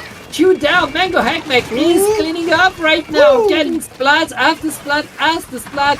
Aya again deploying the bubbler under the basket. All Comdiff needs is a few clams. Mango Heckmech, sorry. Mango Heckmech gets another power clam in. That's 6 friendly points, but they only have one player up, so you probably won't expect more power clams to come in. But Comdiff has an opportunity to time it right this time around, but they don't need that timing. They've already got 3-4 players all the way up, and they've got some more specials to boot. There's the Killer Whale, and you can expect that Cooler, maybe even the Crab to come out, but they only have 2 players up now. Now it's just a Splash, who gets a few more picks on the board. Where is the power clam? There's the clam. There, can they get the power clam in? They do, but it's not enough for the lead. Both of these teams are 38 remaining, but Toady sneaks by. Toady and Totally sneaking by now. 33 points remaining. The sneak that they were looking for, and the sneak they needed to get themselves in the lead. What a comeback by Comdiff, getting this lead just by nothing, by a hair, but that's how close it is between these two teams. Right now it's not done, but what? That shot has to move back. They're the last standing for their team. They have to give the ground to Comdiff, and they have 30 seconds to regroup, prepare a push. I mean, if Mango Heckmech gets a super clam and just a few more clams in, they can get that lead back. They don't need that much.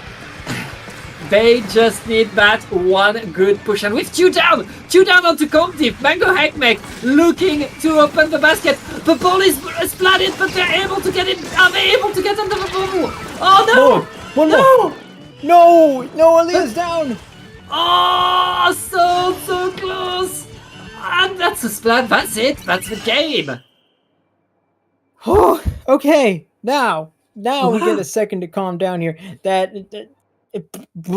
Goodness, I mean, Comdiff, there are many times in this set where they just barely, almost get the lead. They have the mistimed clam throw. They have all these opportunities to where they could have gotten the lead, but it comes right when they need it the most. Both teams tied at 38 remaining, and then just to sneak by Toady, which you're seeing in the instant replay here. Toady sneaks past. Tilly's going to sneak past too, get some more clams, and that is enough for Comdiff to win the game, win game 3, put themselves in match point. Now 1 game away from winning Paddling Pool 274. I mean, oh my goodness, you could not write a better ending to this tournament.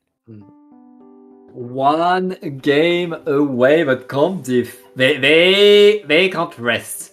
They can't do anything else but stay locked in, because Mango Heckmech is right on their heels. They are not letting anything go through. You can't make a mistake. I mean, like, these teams are incredibly close, and if Mango Heckmech is able to create the surprise to do one more thing like that works, they could get the win. And Mango Heckmech, they have a blaster, they have a roller. I feel like they're going to like tower control.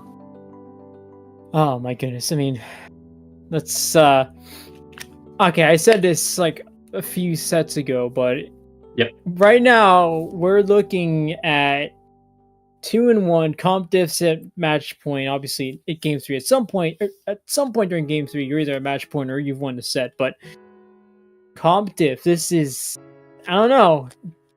Ideally, maybe on paper, comp diff wins game 4 and wins the whole thing. But I don't. No, it's not.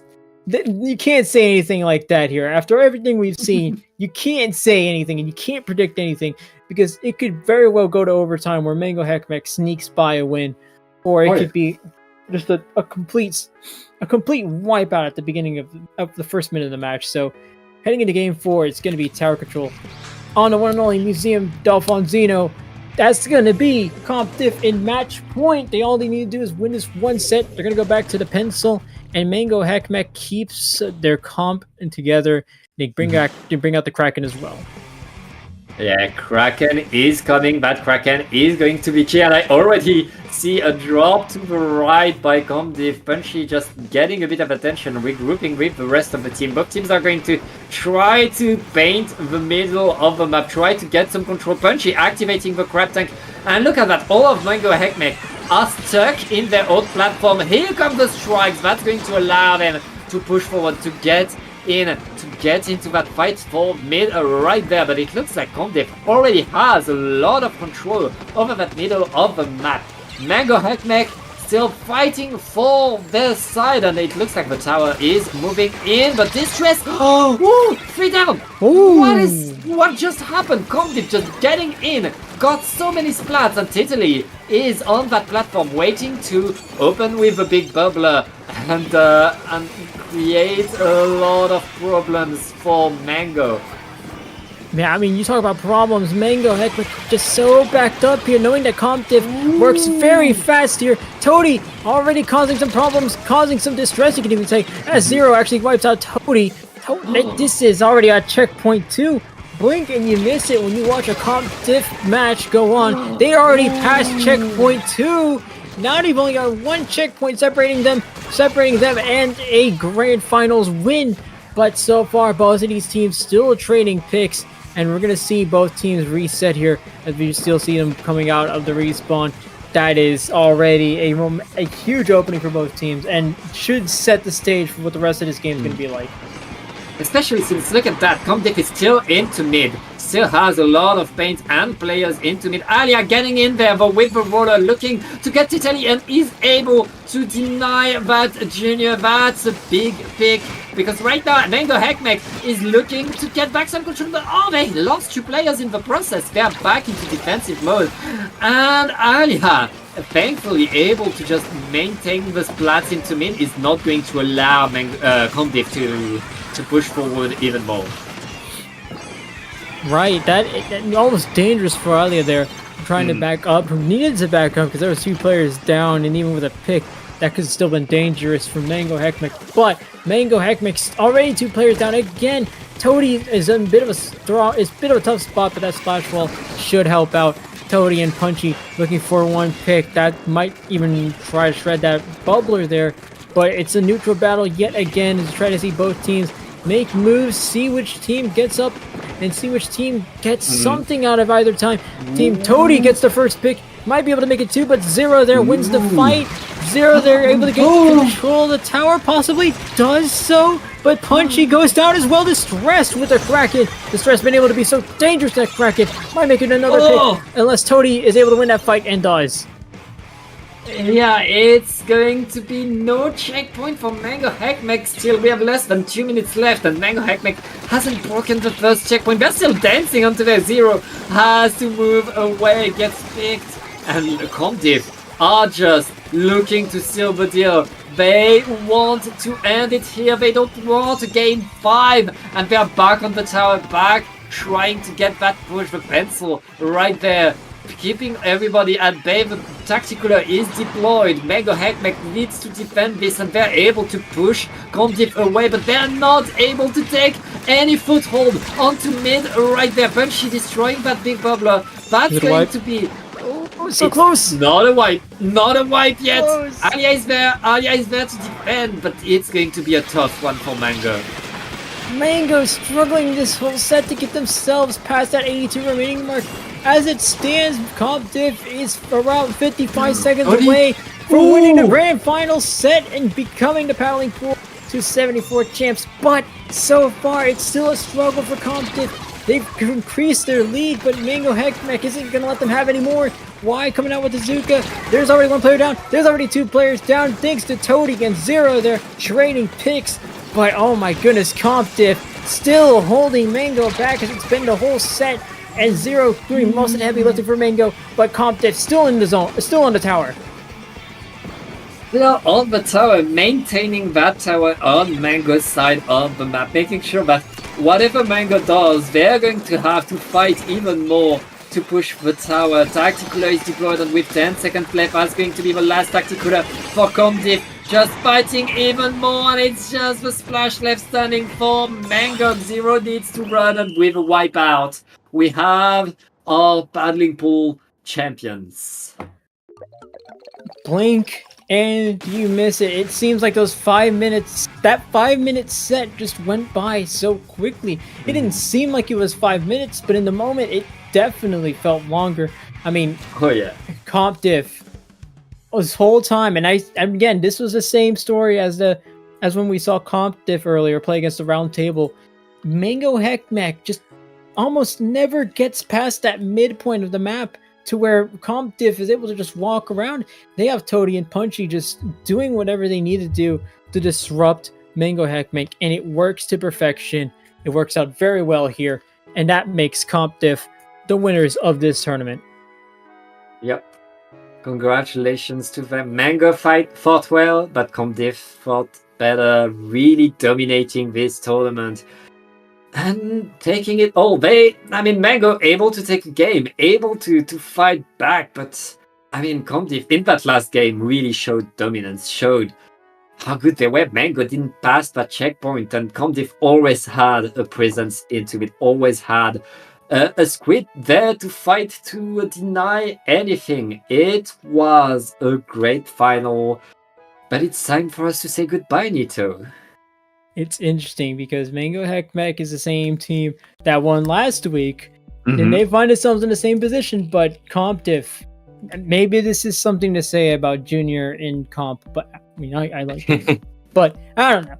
Maybe there's some lessons to be taken here, but the only lesson I know for sure is that Comp Diff has won Paddling Pool 274. Yep, and before we go, Nito, before we get into a raid, where can I find you on the internet? Well, the good news is that I'm using Nito Unused, or at least a username on Twitch and on Blue Sky and on Twitch. Twitch again, in the rare occasion that I do stream, which is happening more often than not now. But if you want to find me right now, since it's still 4 p.m. where I live, I'm going to find a way to spend the next 5 to 6 hours. Yeah, and I'm Pat or Tom on both Twitch and Twitter. It's written on your screen right now with the underscores. If you remove the underscores, you can find me on Blue Sky.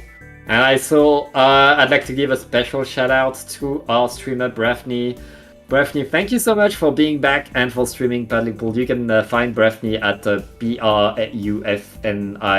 on both Twitch and Twitter as well. And thank you so much for watching, and we'll see you next week for more Dapple Production action.